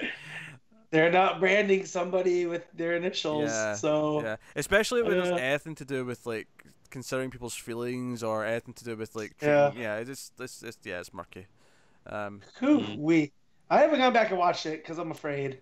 Not of that, just like just it. afraid Oh to yeah, see I was it always again. afraid of going back and Yeah. watching it. I didn't want to do Yeah. it. There's a random anyways- Evangeline Lilly cameo before she was famous in the middle of season 1. though. Oh, See, now Matt's gonna have to go back and She's find an that. Yeah. extra in an episode, and I was like, was that Evangeline Lilly? well, she is. She's the hot girl in one Yeah. episode. Wow. I mean- So, Anyways, they go. Justice League. Yeah, they go Dark. see Dr. Fate, the Tower of Fate, and the big twist of the issue is that they think they're talking to Ken, but it turns out they're talking to Naboo the whole time, and Naboo is actually in on the evil that's going on here. He's basically like, yeah, because you opened the source wall and all this stuff is happening, it's time to take magic away from the planet, from the world, and I'm letting in these evil forces to take it back. And we get the introduction at the end of the Upside Down Man, which, by the way, I love that the page before the last page, there's his feet coming in. The feet actually come in upside down at the side of the panel. Yeah. The feet come in Yeah, first. it's great. And then you Yeah. see the big creepy, full page spread at the So- end. So Connor, you're a resident Fate guy. You like that guy for reasons. Yeah. So what's up with Naboo and Order? Is he really about Order that much? Yeah. That he's gonna balance. Yeah. Order at all I let- costs. Okay. And magic is now so out of control and chaotic. It's Right, like, well, right. yeah, I can't be dealing with that. Okay. So this is not out of character for Naboo. No, then. Naboo's always been a dick. Okay. Mm. Because I have zero knowledge of Naboo outside of stuff that I learned in Robinson's Earth 2 with Yeah. the character that, which was cool that I didn't realize he was the main character in that DCU version of Fate. Was it Kasim? Kelley. Khalid. There you go. Something like But he was the character in Earth 2, and then they turned him into the Dr. Fate in the DCU. So I like that they do that, and there's precedent here. And him coming out of the vase, Yeah, I to thought that was warn. pretty cool. that. Him melting away, like his mouth Yeah. kind of sewing shut. Yeah, proper Mhm. body horror stuff again. But a lot of that in Yeah. this book so far. It's only been 2 issues. But that's Yeah. basically to tease that Naboo's like up to no good right before we get Yeah. that reveal proper. And the other stuff is that Swamp Thing seems to be hanging up the vines soon, because Constantine comes to see Swamp Yeah. Thing, and Swamp Thing is joining the Parliament of Trees, which is basically going off to die and go into the next phase. Well, no, not to die. He's retiring. He doesn't. He's still connected to the green, but Yeah, I mean, he's It's- not. let's He's be passive. honest though, it's the closest they've got to an afterlife. yeah, that's what I'm saying. Yeah. Die. It feels like he's like packing it in. Because the way he talks about it, the way Constantine brings it up, it reminds me of someone who knows they've got a terminal illness but they've not told everyone yet. That's what it sounded Yeah. like to me. That's why he's let the beard grow out. He's like, who cares? Look like Alan Moore before it you looks go. cool. That's how you end your life. Oh, Well, I man. mean, you gotta start and end in the same So- place, right? I just had this idea with bearded with Swamp Thing is, you remember in the Snyder run, or was it the Snyder run where we got the dinosaur version of Swamp Thing? Yeah, I think that was think so. somewhere Where he in goes the, a in the long group. neck with Swamp Thing's face. There's had to have been a Viking one, right? Almost Like- certainly. Sure, yeah. Yeah, I want Tales of the Swamp Thing now, where we go through the history and we get like That Caveman. seems ripe for just various minis. Yeah. yeah, I can see it. Like, I want that now. Because with all this Parliament of Trees and, like, all of that, and, like, we have to have, someone has to represent the green. Yeah, You I'm know? thinking, what was the one Odyssey of the Amazons that we got like a year ago? You know, that was just, hey, here's some history of the DCU, right? Yeah. You Want could that, do but that with Swamp good. Thing. You just do, here's a Swamp Thing book, but it's the Swamp Thing of, you know, Viking era, or, you know, take your pick. Because into every generation there is a chosen avatar of the green. Yeah. Like a Slayer. And we can see the red avatar pop in from time to time, because there's got to be one for the red. Yeah, that's true. And the Rock. But yeah. Funnily enough, I've been reading John's Hawkman. I've been going through that. And I'm at a point right now where he's talking about Fate and Naboo and all of this. So I hit that stuff the same time that I read this. It's always weird how sometimes stuff lines up like that. But I like when you can tie all the magic people in throughout this, you know, because like the stuff I was reading also involved Black Adam and how Naboo had gotten Black Adam to go help him save stuff in Egypt, and that's when Black Adam's family was murdered. So, and that's what caused him to become. It was Shazam and Naboo. Yeah, that was all around when it was going on with the JSA stuff, right? Yep. Yeah. So to see that Naboo is up to his old tricks. Yeah, that's why I asked. That's kind of been his thing. He always just he does what he wants, and whoever's wearing the helmet tries to kind of exert their influence against him. Really. Well, it seems like Kent Nelson's been a little bit better at it because he's been Fate for so long. Yeah, like whatever. I mean, he's had double stints, hasn't he? Yeah. Also, the Tower of Fate. I didn't realize it was just sticking up in Massachusetts. Like I thought it was in like this nexus of dimensions, but no, man, it's just this both. tower. Yeah, it's both though. It's there unless it's not. Basically, sometimes it's just not there. So why I have issues with magic sometimes. Yeah. But I mean, that's how they describe it here. Is they talk about how people think it's just that's the Tower of Fate, but it's not really. It's a doorway, and basically, if it's not there, the door's just shut. Okay, that makes sense.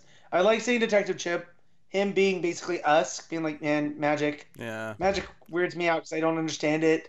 But it'd be cool if this was a magic sword that would fight for me. Yeah, explain his sword. But yeah, I'm really enjoying this. No, it's really solid. Yeah, I think I liked really the first show a little bit more, even though I love the introduction of Upside Down at the end. I think because this one just feels a little bit, it's just a little bit more uneven, I guess, more up and down with its pacing and the excitement. Also, not as much Kirk Langstrom in the lab coat, but with Bathead. No, I'm sure we'll get back to that. Yeah, I need more of that in my life. But he went full bat to help them fight. Yeah, but then he went full human afterwards, and full human's boring. Yeah, but he'll regress. Yeah. I want Bathead with glasses and lab coat, right? This is. We'll get there. But I like here that it's a team of magic users, right, or tied to magic. But you have a talking chimpanzee and a man that turns into a bat, but they're the science. Yeah, they don't like the magic. They're like, this is all nonsense. Can we please just? I love that page of them walking around the tower. Yeah. And it's all going upside down around them, and they're going, yeah, this is screwed up. I don't like this. It's all about Upside Down Man, though. That's all this is all about. It's building to that. Upside Down Man is such a great design. Yeah, he's a proper horror character, which is the most exciting stuff of this book for me. So it's cool. I guess obviously the art's great again. It's Martinez. Yeah. I hope Upside Down Man is super strong because I know the type of person I am. Some dude comes floating in and his face is really close to where I can kick. He's just getting it. Yeah. Like, I don't know, Matt. He does. His one line is, "Oh, which one of you shall eat first?" I feel like if you put your leg up there, it's getting bitten off. Yeah, mine. But if like Wonder Woman, is kind of all teeth. Yes. Yeah, but like, I don't know. My first reaction is to kick. Just to show you the type of person I am. Probably a bad reaction. It is. I'm not saying it's right. I'm just saying, like I hope he's got some more going on because he's made himself very vulnerable to concussions. Yeah. John, I will say about the art in this issue, I appreciated the reining in of the double-page spreads and doing some different layouts because there was only the one double-page spread, I think. So there was the one about the history of magic. Yeah, that's the only one I remember. Yeah, I'm going through it right now to check. I like the panels where Swamp Thing goes to go to the tree. There's a nice silhouette shot of him standing looking at the tree. Yeah, but I like the layout of his conversation with Constantine, and it's it's framed either side of his beard. Yeah. That's it's just some really nice layout work, and along with the page where everything's kind of moving around, so some good flow going on. Yeah, we shall rate it. Justice League Dark issue 2, Matt. 8.5. I liked this story in this, but the art really, I thought the art really fits the book, especially this 2 issues in. Connor? Yeah, it's a 9 from me, but I'm a sucker for this stuff. You are. You. Yeah, Matt, you can't talk. I heard your score on Action. I know. I'm not. I'm agreeing with you. I get it. I straight 8 for me, but a little bit more uneven. But I love the upside down man stuff at the end. Yeah. So Cool. There you go. That will take us on to the Terrifics number 7. Jeff Lemire writing and Dale Eaglesham on the art. He will not be sticking around for too long because he's on Shazam, right? Well, no one sticks around for too long on these books. Well, that's true. Yeah. This issue finally. I'm going to get my one critique of the art out of the way early. That it's not all in the same style as that first page. Because I love that first page. Yeah. Okay. This is the first issue of Terrifics that I feel like is going to be around for a longer run. Just for the stuff that they put forward here. Oh, they set up a lot. I mean, obviously they've been teasing the Tom Strong stuff. But this is like, no, Tom Strong's in an alternate world. Dr. Dredd goes there early on, and we get to see Strong, fighting a villain, and there's like, you're going to infect all these people. Well, my blimp was full of the antitoxin, and I counted on you blowing it up. It's very cheesy and pulpy. It's great. It's good stuff. The art fits so well, though, in general. Yes, it does. But so Tom Strong is basically, he's Doc Savage, right? And that's what he's indicative of that era. Like, he's at the Robot Butler, the fortress, above the city, and all of this. And I think the Lemire just nailed that tone. Like Pete was just saying, like the cheese, and I do love the hat on the Robot Butler. Yes, I do. That is the icing on the cake, isn't it? Yep. And just how his villain shows up all the time just to catch a beating. Like, it's almost like they're playing out a game. Where it's like, okay, I'm going to show up. You're going to beat me. You're going to go back. We'll do it again next week. Sound good? Like, also kind of reminds me of The Incredibles, too. Just that style and the tone of it. So, I think it just does a really good job. Yeah, also, and then, I can't deny the copter jetpack thingamajig, whatever you want to call that. I don't know what the official term is. Very, very like Inspector Gadget. Yes. Gadget, it is. Yes. Go get Gadget Copter. Yeah. It's called a Strong Copter. Strong Copter. Okay, sure. There you go. I feel like that's just like you're doing the bat thing. You're bat copter, bat plane, bat boat. Well, just because it was a Gadget Copter and it came out of his hat. Okay. Yeah. So we actually get the first half of the issue is all this Tom Strong stuff, and then Dredd shows up, and we get to see how it ends, and then that's when we cut back to our team on our Earth, and they are kind of we cut to plastic, sprawled out. Yeah. Literally. Because that's how you. I like to think that when he sleeps, he loses control of it. I don't know. Right? I feel like that's just a representation of how we all feel when we first wake up in the morning. Yeah. Oh, not me. When I wake up in the morning, I feel like a statue that's just been brought to life. Like, I'm stiff, and like stuff's popping and crackling. Like, go to the doctor, man. I'm not all go to the doctor. Out. Yeah, I think it's just age. It could be. Yeah.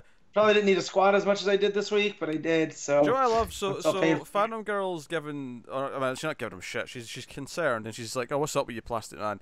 And I like that there's a panel here. The dog's in front, and I like that normally I'd assume this was an art mistake, but because it's Plastic Man, he actually does just have his head kind of sunk into his neck, and I'm like, oh, it's because he's been mopey. I like that touch. Yeah, he's tucking his head in doing that thing, but that's called teenage-itis. Totally do it. Yeah, I see it all the time. Just like, Yeah, exactly. So Rex is just a human again, and Stag's like, well, you're not worth anything anymore. You were just around for your abilities. And so and they're like, okay, so what's going on here? There's something fishy's happening because everything that the big war wheel that attacked us, everything's coming from you, Stag. You're behind this somehow. But the only connection we have to put all this together is Tom Strong. So he's like, okay, I've done some you know, tech, gizmo-y, terrific stuff. I know how to get to his Earth. We're going to go and check him out. And I like that we get a beam pistol for Rex, because he's not got his powers anymore. Ray gun. Yeah. So It's a ray gun. a ray gun. Ray is beams. What's the difference? Yeah, but he specifically calls it a ray gun. Sure. And I feel like we should I feel like respect rays and that. beams are the same thing in this context. Yeah, I but mean, ray maybe, gun's but- very 1950s Sure. sci-fi, so that fits in. Yeah. Oh, my mind jumps to beam for some reason. That's Hey, it's just not a weird. phaser though. It's a ray gun. Explain the difference to me. Phasers shoot beams. Lasers, you know, a ray gun shoots lasers, and a phaser shoots beams. And yes, they're the same thing, but in my head they're not.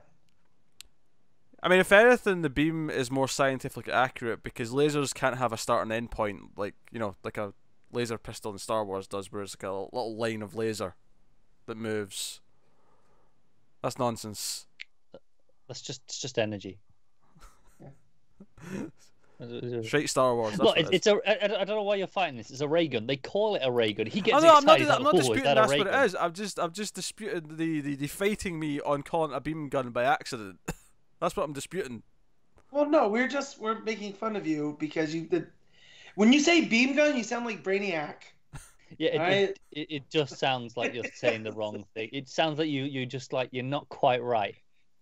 Yeah. Like you're in the ballpark.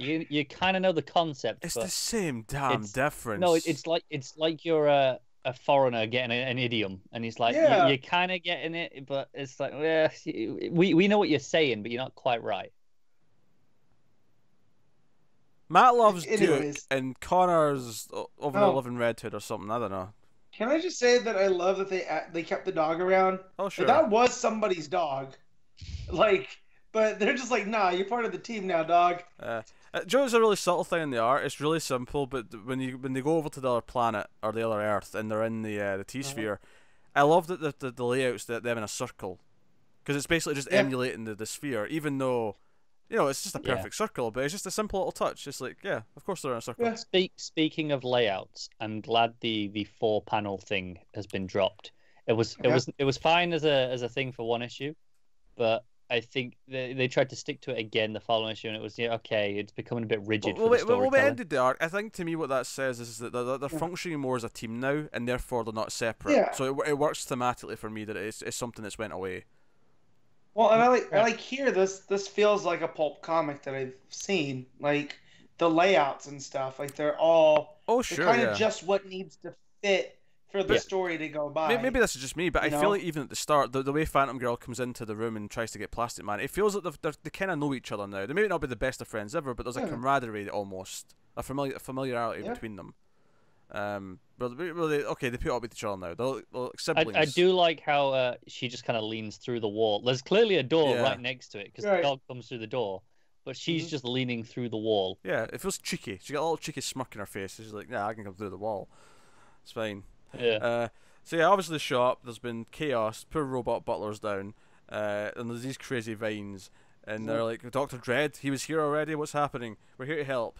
And then the vines grab them and take them to wherever they took Tom Strong, and he's there, and they're all captured. He even grabs Phantom Girl, because she even makes a point of saying, "These are grabbing me. This is impossible." Clearly not. Yeah. But I love how stretched out Plastic Man is at the end. Like he's just wrapped all around this tree in so many different places. yeah, it's almost like he's trying to out-wrap it. Like he's like, "No, I can do this as well," and he's trying to like. Yeah. yeah. Like if you And then just he look keeps- how far apart his feet are and like where they wrap around the tree, it's insane. Yeah. Yeah. I've been on board with this since the start, but it's just getting better. Like it's so pulpy and bright and cheery and. Well, see, now I feel like I can enjoy it a little bit more because I don't think it's going anywhere. So I had my guards up where I was like, all right, well, this is only going to be around for a short time. Context is But important. it feels like Context is very important for that sentence because you saying "I'm not worried because I don't think it's going anywhere" is a really weird sentence. Because normally when you say that about a story, it's because it's not going anywhere. no, I mean the book. Like I feel like a lot of these New Age of heroes aren't going to be around. If they manage. Yeah. To make Oh sure, no, I agree for the Yeah. most part, but I think this was always going to be the one that lasted. Yeah, but I felt like even though like it lasted, maybe the last one standing, but it's still at You felt like it was 16 okay. issues. It's how long can the Fantastic Four gimmick last? Yeah, now it feels like it's gone past the Fantastic Four. Like, yeah, there's still stuff there, but Yeah, the villain's still Lemire's Doctor Dread.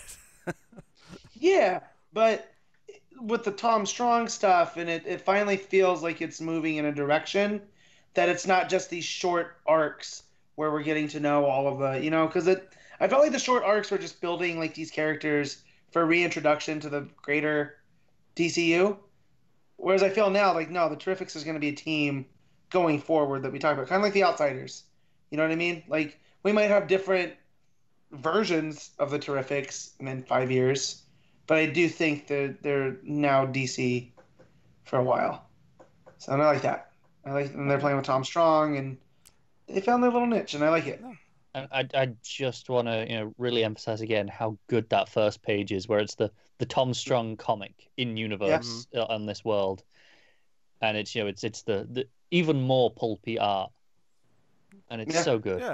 Yeah, Eaglesham, kills it. Yeah, no, that's fantastic. So, I mean, as much as it's had art changes, there's been no weak art. If anything, Ivan Reese at the start was the one that felt the most out of place because it was the more straightforward art. Yeah, I don't think his style fits with the tone of this book. But everyone since him has been pretty on point. I mean, there's obviously been some better than others. Doc Shaner, of course, has been kind of perfect. Yeah, I'd say Eaglesham here's the second choice. But even Joe Bennett last issue wasn't like, oh god, get oh, away. Well, it was not bad at all. It's just a little jarring to jump between them all. Yeah. But I mean, they're all been individually good. Yeah, so it was good. So I have a crazy theory on who not Doctor Doom is. Oh, go on. And it's got to be Stag's caveman guy, Java. Just the figure that Dredd cuts with the wide shoulders. And then when you find out, there's that page where Stag's talking about, well, why would I do any of this to you guys? I own... Java did kind of throw him under the bus. He did. And I just feel like Java's been the one that's been doing things, and he's been there, from the Tom Strong world or whatever Dredd's thing is. But yeah, I just feel like they're really pointing at that, which that'll be cool. Because you get like a caveman is the opposite of Tom Strong, who's like the most advanced man, and like it's pulp storytelling in a nutshell. I mean, he's honestly he's the only small character it could end up being if it's someone we already know, right? Yeah. So that makes sense. But just the revelation that it's someone within Stag's company, that's the only thing that points it to him. So no, really good. So we'll rate Terrifics number 7, Matt. This is an 8.5 as well. I really enjoyed this issue. Connor. Yeah, I'm going with the 8.5. I will concur with the 8.5. So that'll take us on to the Silencer number 8, Dan Abnett, writing Patrick Zircher on the art now. I think... Where's Bogdanovich going? Because he tweeted something about what he was drawing. It's interesting. I know this is Zircher, because I recognize his art and he's in the credits page. But Bogdanovich still has the cover credit. The cover, yeah, sure. Yeah. No. They left his name on the cover. Oh, you mean? Oh, okay. I see what you mean. Not the credit for doing the cover. He's on the cover. No, the credit on the cover. Yeah, I think that's just a mistake. I just forgot to change it. It is, yeah. No. I mean, the art's Zircher's good. So I mean, the art's solid. But no, Bogdanovich was hinting at what he was doing next on Twitter, and I forgot what it was now. But it was. I'm looking at Twitter right now while you guys talk about it. He posted like the top of an empty page with the title on it for what he was drawing. I think. So. Oh, he's doing Terrifics. He's doing the Terrifics because it says, "Call me Dr. Doom one more time, I dare you," and it's Dredd, but it looks just like Dr. Doom, without color and context. But he also tweeted that he's going to be on Terrifics 10. That's kind of a weird. I like Bogdanovich a lot. I feel like he kind of fits in with Ivan Reese in that book, that he might feel slightly out of place with the other artists. It might. Because he's typically a little bit darker and then a little bit grittier than those cartoony ones that we've had. Yeah, but his style is still kind of cartoony on that same way. I think if you pair him with a different colorist, it could end up being...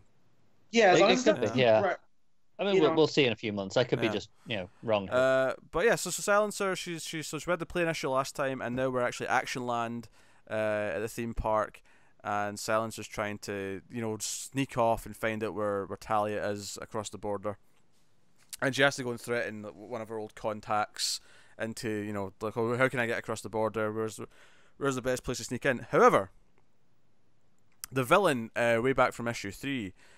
Who's very upset and has like a biosuit. He's got like his own fancy suit now. Also wants to get across the border, and he ends up fighting with her towards the end. And they have this big brawl, and they both want to get to Talia. However, strange things happen, of course, and the big cliffhanger here is that they switch bodies. Yeah, we get a reveal that this is the magic branch that's doing this. Yeah, because we get this tease of the magic sort of crime boss who's like behind. It's almost manipulating them into this position. Yeah, it's Lady Wishbone. There you go. Because of course they had a magic branch. Yeah, because Talia was running Leviathan. Yeah. So we get I like the reveal. It's very clear that what's happening, because we see like the bad guy go up to the mirror, but we see like Honor see herself in the mirror kind of faded in with them. So it's okay. It's made it clear what's happened. We see her body's like, oh, I'm gonna go see who the Silencer really is, and it's got like a hotel room key. So he'll know where to go, and now her family's in danger, and that's been a whole thing. Because there's a lot of this issue where she's like, "Oh, I'll go and have a spa day for a few hours while you take the kid on the rides," when she's actually going off to do her assassinating and spying. There is a lot of dodging them and being like, "Oh, you just stay safe." Yes. And the husband kind of being like, "Hey, it's almost like you don't want to come and enjoy this vacation with us." Yeah. Get a little bit suspicious. But hey, so I'm fully expecting the villain to make them feel awful and say something really out of place that'll upset everyone, and she'll have to try and explain that later. If they don't outright just find out about her through this arc, which may happen. But I actually like that point where the kid says something like, "I don't want to go to a diner. I don't like diners. They have shootouts and people die." And the dad's like, "What's that about?" And she's like, "Something on TV maybe." And our narration's just like, "I hope I've not scarred my child."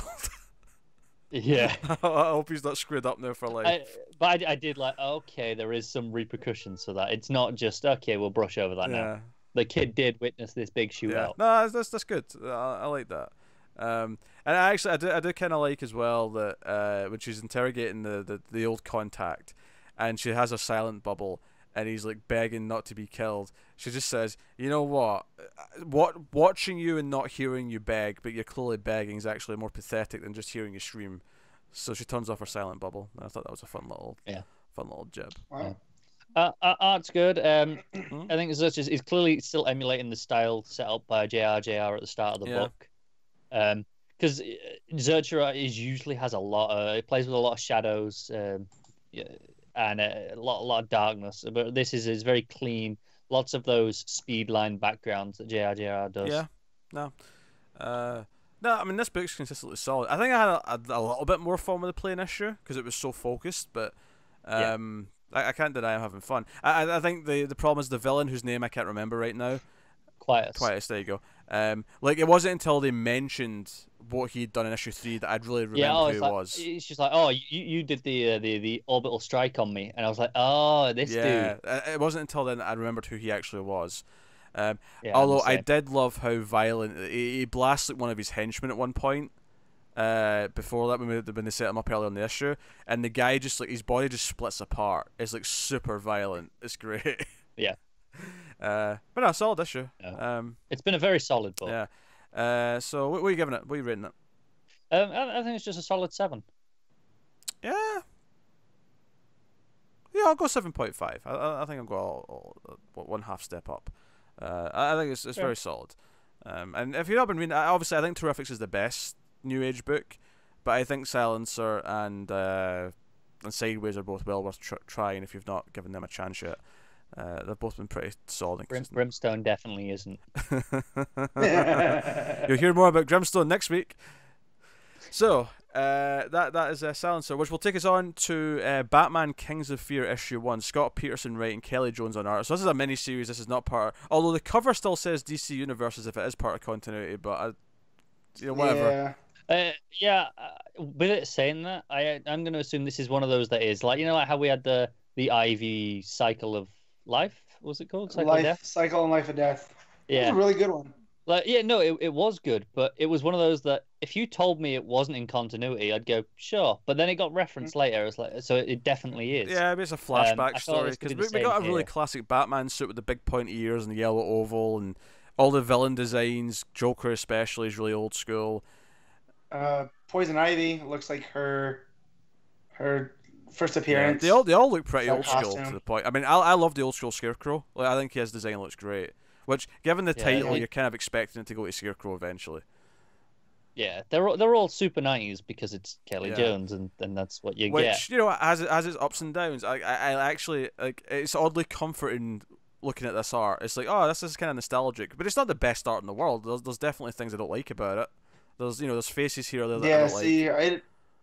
I didn't come up reading Batman comics, so Kelly Jones holds no place for me in like nostalgia. So I don't like it, like the art.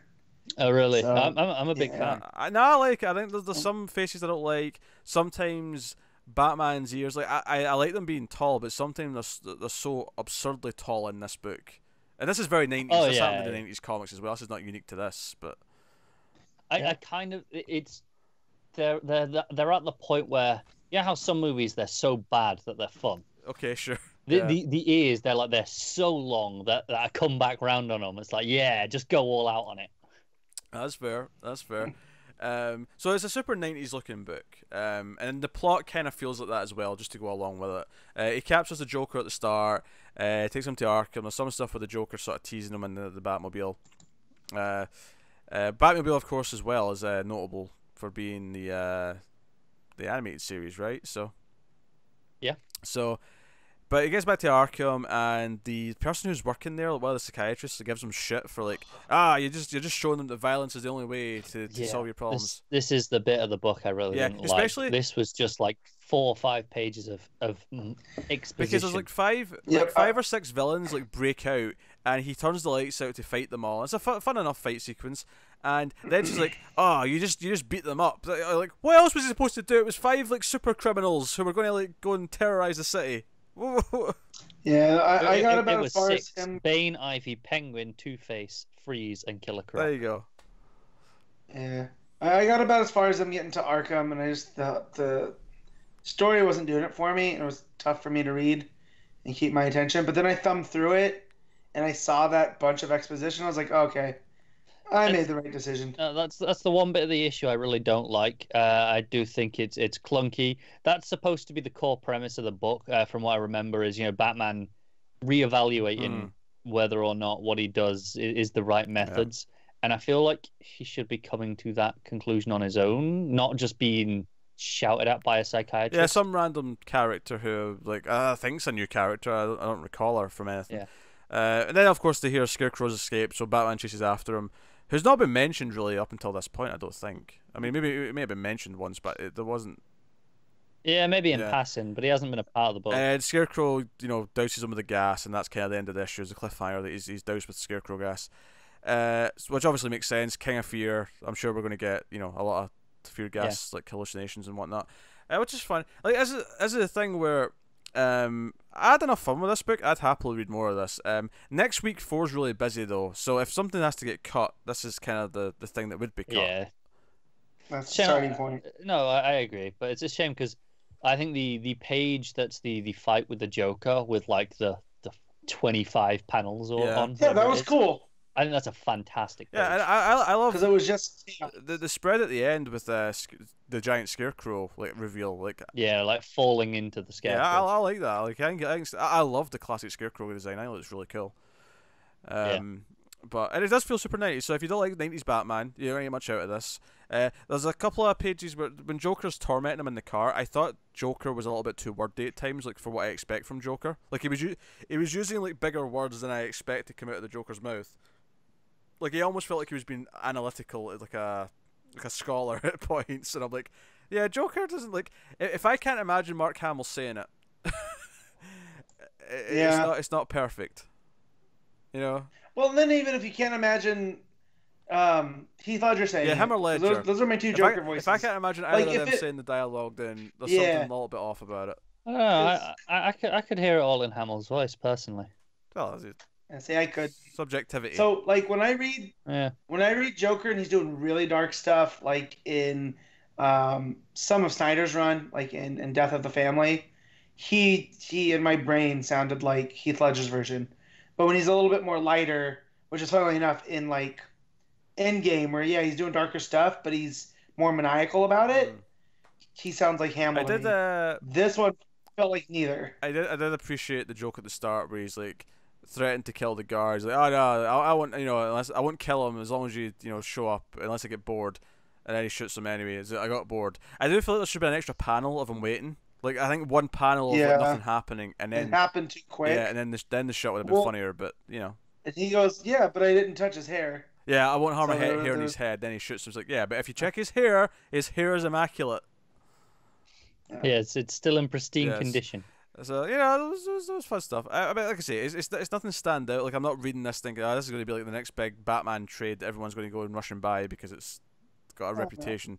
It feels like a probably fairly forgettable throwback to the '90s. But if you enjoy those '90s Batman stuff, it's yeah, I think it's going to be fun enough. Yeah. So for rating it, I don't know if Matt should rate it. He didn't finish it.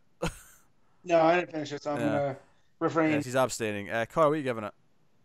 I'm going to give it a 7 because knocking points away for the clunky exposition. Yeah. And just a little, but I do really love the art. I'm a big fan. I would say I love the art. I think there's like other artists from the '90s that I like more, but I do have a nostalgia for it. Like I couldn't help but smile seeing like the classic bat suit and whatnot. But it's not always necessarily the greatest art in terms of like the actual, quality of the artwork and what it's doing. I know. I just feel stuff like that fight panel page is so well constructed, and that is all just technical artistry to tell that. A low point. Some of Joker's dialogue was a little bit too much for me. So, but I did have fun. I'm probably gonna go more like a 6.5. I think like fun, but not like necessarily good. Fair enough. If that makes sense. But hey, so that's Batman Kings of Fear issue 1. So I mean, we might fit in issue 2 next month, but I wouldn't promise it because I feel like next week 4 we have a Doomsday Clock and a Heroes in Crisis. It's that one. And I think Justice League Odyssey starts that week as well. It's a pretty big week 4 next month, so no promises. But hey, so that is that. So we can move on to the final part of the show, which is picking our favourite stuff of the week. We pick our favourite panel/moment, favourite cover, best art, and top 5 books of the week. So, starting with panel/moment, I am going to go to Matt and see what he's got. So mine's from Action Comics, but I have a couple to choose from. Man,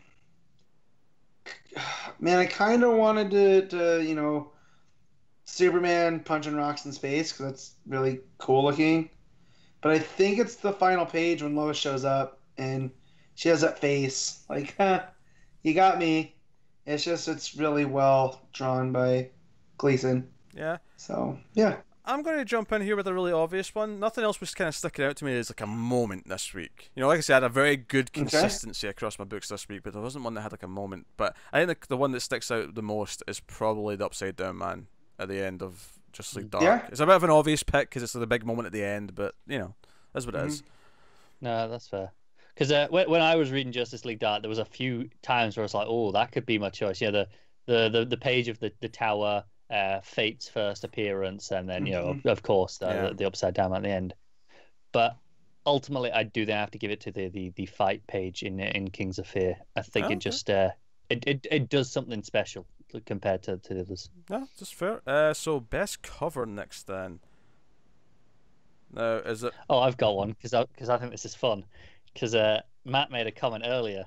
You didn't like it. Oh, so this is Detective. This is Detective. This is the Detective Comics one, the Mark Brooks cover. I think it's gorgeous. Like the image in the cars coming out from the cape. Oh man, I think and the blues contrasting with the yellows on top. I think that is a fantastic cover. Oh man, these Flash variants have went downhill. Where's Well, Well, I mean, you're not a fan of the Jumbo It's Rays, fine. right? No, it's good. It's good, but I mean, for the last like 6 issues or whatever, we've been getting those gorgeous painted flash covers. Yeah, that's true. We had a Delotto one last No, time. I mean Myers before is that, great. they Don't were get me the wrong, cheap he's ones. not bad. I went to check. I was like, "What's the flash cover?" Because they've been like almost picked every time the last 6 issues. Yeah. And I was like, "Oh, that's not what I was expecting. What have they done to my flash covers?" I will say I do like all the action covers, even the basic Gleason one. I think that's a really minimalist, smart cover. So finally you say that, 'cause that's mine. Because I was gonna try to get all the map covers of these, and then I was at the store, and this one really stood out to me. Let's be honest, you just bought it twice. Oh, I didn't. No, Connor. I don't have room to do that anymore. Like, Yeah, but I just like, figured He's trying you to would. cut down his Yeah, no. frames. Yeah, but Matt has a Yeah. problem. We know this. I know, and so I can't be buying stuff twice yet. Once we move and I see how much space I have, maybe I can. But You've As definitely asked the guy at the shop to just hold me a copy of this. yeah, they just know. Give me 6 months, and I might be able to take off your hands. Yeah, I actually think I might go with just like dark variant. I like that actually. Let's get to the Is there another Capullo. Capullo Capullo one? yeah, Yeah. that's good. Yeah, I'll go with that. I'll go with that. Again, there's a lot of pretty solid covers this week, but not one that's kind of like just jumping out at me as that's the one you're picking. That was always going to be the pick. I'm having to think about these this week. They're a little bit more tough. What was yours? And Yeah. me? I picked his. Yeah, mine was the Detective Comics one. Okay, cool. Yeah, you started with you. That's right. All right, Yeah. we've come full circle. All right. That's why I was confused then. Sorry. So best art of the week then. Art. Best art. I'll go first here. I will. I'm tempted to go with Dark, and I've given Dark the last 2 picks, but I think I do have to actually go with Gleason on Action Comics. I'm glad you did, because I'm going to too. But it was down to those 2 books as well. I'm not alone. Terrifics was the dark. Yeah, Terrifics was the dark horse, but I think I enjoyed. Terrifics is the other one that I'd have in the contention.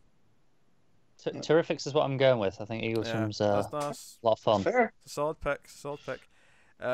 Which does lead to our top 5 books of the week. So Connor, your top 5, if you will. Yeah. How much did I read? Oh, I read 6, so only one's not making One's the not cut. making the cut. So probably it's either Kings of Fear or Silencer, but we'll find out when you get to number 5. Yeah. So number 1 is probably no surprise. It's Justice League You Dark. mark. Well done. Well done.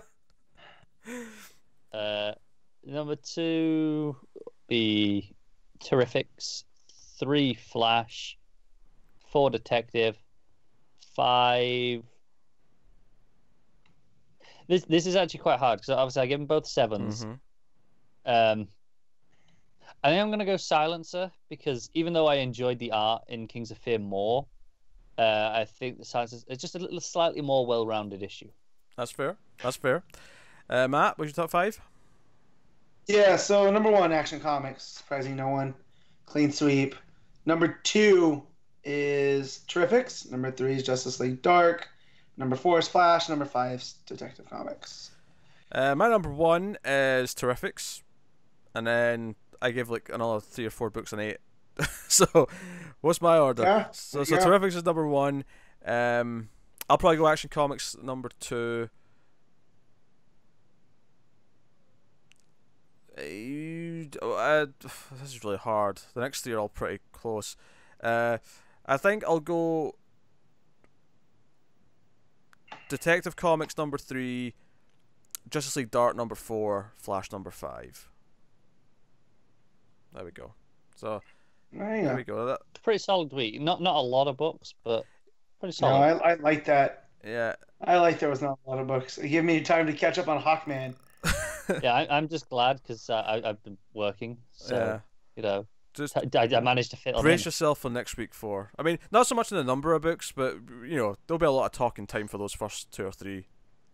Yeah, and Doomsday Clock's obviously that's a longer issue. Is Heroes in Crisis? No, that's just a $4 book, so that'll be, unless they give us Okay. like some free extra pages. Yeah, but- and I know they do occasionally do Yeah. that. So maybe slightly longer, but it won't be significantly, I don't think, because it's the same price. Okay.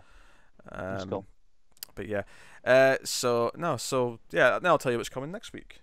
What's coming next week on the show? So it's a week 5. Week 5's typically a little bit quieter. Now, of course, before we even get to the actual books that are coming out next week, me and Connor have saved all of our Patreon punishment issues. So I'll be doing another issue of Hawk and Dove. Connor will be doing both a Red Hood and the Outlaws and a Curse of Brimstone. Actually, David, who makes him read Red Hood, get messages on Patreon about how you want to handle when he gets to the annual, because there's an annual coming up. How you want to deal with that? Do you want to slot that in? Do you want to just ignore it? Take your pick. But yeah, so the actual book's coming out next week. The actual book's coming out next week. We have 2 Batgirl books. We have Batgirl number 26 and we have Batgirl Annual number 2. And given how much we liked the last issue of that, well, at least me and Matt, I mean, Connor wasn't here. I don't know if Connor might have hated it. Yeah. Well, yeah, Meredith Scott. That's all right. Oh, he's a negative one. Surprise, surprise. Connor's a negative one. No, I think it's pretty good. I just I'm bored of the Nightwing Babs relationship. You washed your mouth out with soap, young man. I didn't want that to be a big focus. So how do you say the writer's name for Batgirl? The new writer? I don't know. Mary Cat Scott is what I've been going with, but I really don't know. I don't think you hit the annual. You don't hit the G? Okay. No. I wouldn't have thought so. They've been just more Marehead. Okay, Marehead Scott. Okay, well, we'll go with that. All right. Well, either way, she's doing both. She's doing the annual and the annual's part of the story, I believe. I assume it's 26 first because that's got pushed. Yeah, that got pushed. That's because that's grotesque. But the annual is James Gordon Jr. Okay, but it's still her, so I'm assuming it ties into what's going on in some way. Well, I'm sure it will, but I don't like. I'm pretty sure you can read them in either order. It's not like one's gonna spoil the other, you know. I would not advise reading the annual. I would go with 26 first to be safe. Well, I'm gonna read the annual first because it's James living life on the edge. Well, I can't. Why would you though? You're gonna read both anyway. But think of it this way: 26 should have come out this week, so that was written with that in mind. Yeah, don't tell me what to do, right? This is madness. This is what you do. This is what you make me do at gunpoint to torture me. Is make me read things out of order. This is like watching, like episode 4 of a TV show, and then going, "Oh, do you know what? I think I'll watch episode 2 now." You know what that worked out with? Star Wars. Because they made them out of order because George Lucas is an idiot. But that was. Yeah, that was. Connor can't argue with me. Connor would. I stepped into the trap, didn't I? No, okay. That was intentionally in that order, whereas the order is intentionally supposed to be 26. It's on you anyway, because you shouldn't be watching 2. You should just quit after 4, 5, and 6. Not wrong. So 2 is terrible. There you go. Anyway, I didn't defend 2. So you got Batgirl. You're not defending Attack of the Clones. If you defend Attack of the Clones, I will defend one aspect of that movie, and that's it. And it's a single sound effect. The Wilhelm screams never fails. So it's not even that actually, but fair enough. But so Batgirl 26 and Batgirl Annual number 2 are coming out. There's only 4 books that we're doing from next week, and it's taking me this long to go through them. The next one is Nightwing Annual number 1, and there's a Silencer Annual. So me and Connor have got Silencer next week. So again, so that's fun. And then also next week that we will not be covering is Damage Annual number 1, Red Hood and the Outlaws Annual number 2. That's the second annual for that, and Suicide Squad Annual number 1. So. That's what's out next week from DC. I will say, I'm just reading the solicit here for the Silencer Annual. And this kind of feels out of place in terms of where we are in the story. Is it standalone? Silencer visits Gotham City. But, there to shut down Talia's latest secret weapons plant. Okay. So it's set before or after the arc, then? Yeah. And it's also, you got the secret history of Bruce Wayne. And the Silencer. That complicates everything. Oh, yeah, I didn't get that far down. Yeah. So, have fun with that one, guys. Matt likes to do that when he doesn't like something, but we all actually probably enjoy it, so it doesn't matter. I'm a little annoyed that it's just, it's out of place when the story's in a groove like that. I just know what Pete just said about about having to read things out of order. It's like, what, you know, he hates it. No, but this was written knowing you would read this here, so it's not like it's not going to. It's publication. Yeah, order. it's not going to fault Yeah, what's going on still. in the story. Yeah, but still. This is still the right place to read it. Anyway, Well, I'm trying to wrap up, guys. yeah, it's time to wrap up. Yes. Matt has to go watch a movie for Overload tomorrow that I already watched last night. Well, I have to do that. I have to go look at houses to move. Yes. Matt picked a movie that's the that real was basically drama. Jaws but in the grass, because of course he did. There was a point where I saw the message in the group chat. It's just people's like, "This is Jaws with a lion, isn't it?" Oh dear. So yeah. If I told him that, we wouldn't get this awesome revelation. No. Val Kilmer at his best, Pete. With that accent, Val Kilmer at his best with that accent. Is anyone trying any of the Looney Tune crossover issues? No. Oh, those are next week. Those are next Yeah, week. Yeah, you got the Catwoman Tweety and Sylvester. Gil Simone's Catwoman and Sylvester's What tempting. else sticks out? Joker and Daffy Duck. Yeah, but look who's on the art. I forget it was on the art. Look who's Don't writing tell him it. who's writing it, Matt. You need to read Joker and Daffy Duck. You'll love it. Nope. Yeah, no, the art's bad enough. It's Brett Booth. That's enough to turn me away. But the Scott writer's way Lobdell and worse. Brett Booth together in a comic? That's madness. Do you know what? I think That's this might be Teen the first. Titans New 52 all over again. I was gonna say this is one of the only occasions that Scott Lobdell does not get a good artist. Madness, absolute madness. So we'll probably take some questions next week as well. So we'll I mean, you can tweet us at just now if you want, but I'll put a question out on the Twitter at DC Comics Podcast as our Twitter. I will tweet out a request for questions, maybe the night before, day of. If you want to have some questions to ask, and we'll answer a few of those as well next week, given there's less books. And yeah, this is also a good time to promote Patreon. Patreon.com/MailFuzzTV is our Patreon, and you can go over there and you can support the show and everything else we do, but specifically this show if this is what you care about. And you can get a bonus monthly episode with me and Connor. We do that on a trade or a graphic novel or whatever. Yet to add Comics of the Fortress, which is for the monthly episode, where every so often we'll pick one out of that and do it. But that's Patreon. If you can't do that, don't worry, you can like, subscribe. You can just watch the ads on YouTube, like let the ads play, turn off your ad block. That does help too if you can't be a patron. But all those things do help, and we love you loads for doing any of them, but thank you very much. Yeah, so we'll see you next time. Keep reading comics. Is there anything else? I feel like I'm missing something. Is there anything else I usually promote at the end, or say, or do? Do I make fun of Connor some more? Do I? Probably. Yeah. I feel like I'm missing something. Yeah. Yeah. I don't know. Man just wants me to end. He's just like, you're drawing this outro out. Stop it. Wrap it up. Finish it now. I'd be really worried if this was an intro. Yes. Yes. Big This time. has just been the 2-hour prelude to the real show. The rehearsal dinner, if you will. That's us, guys. Keep reading DC Comics, and always remember to never get lost in the Speed Force.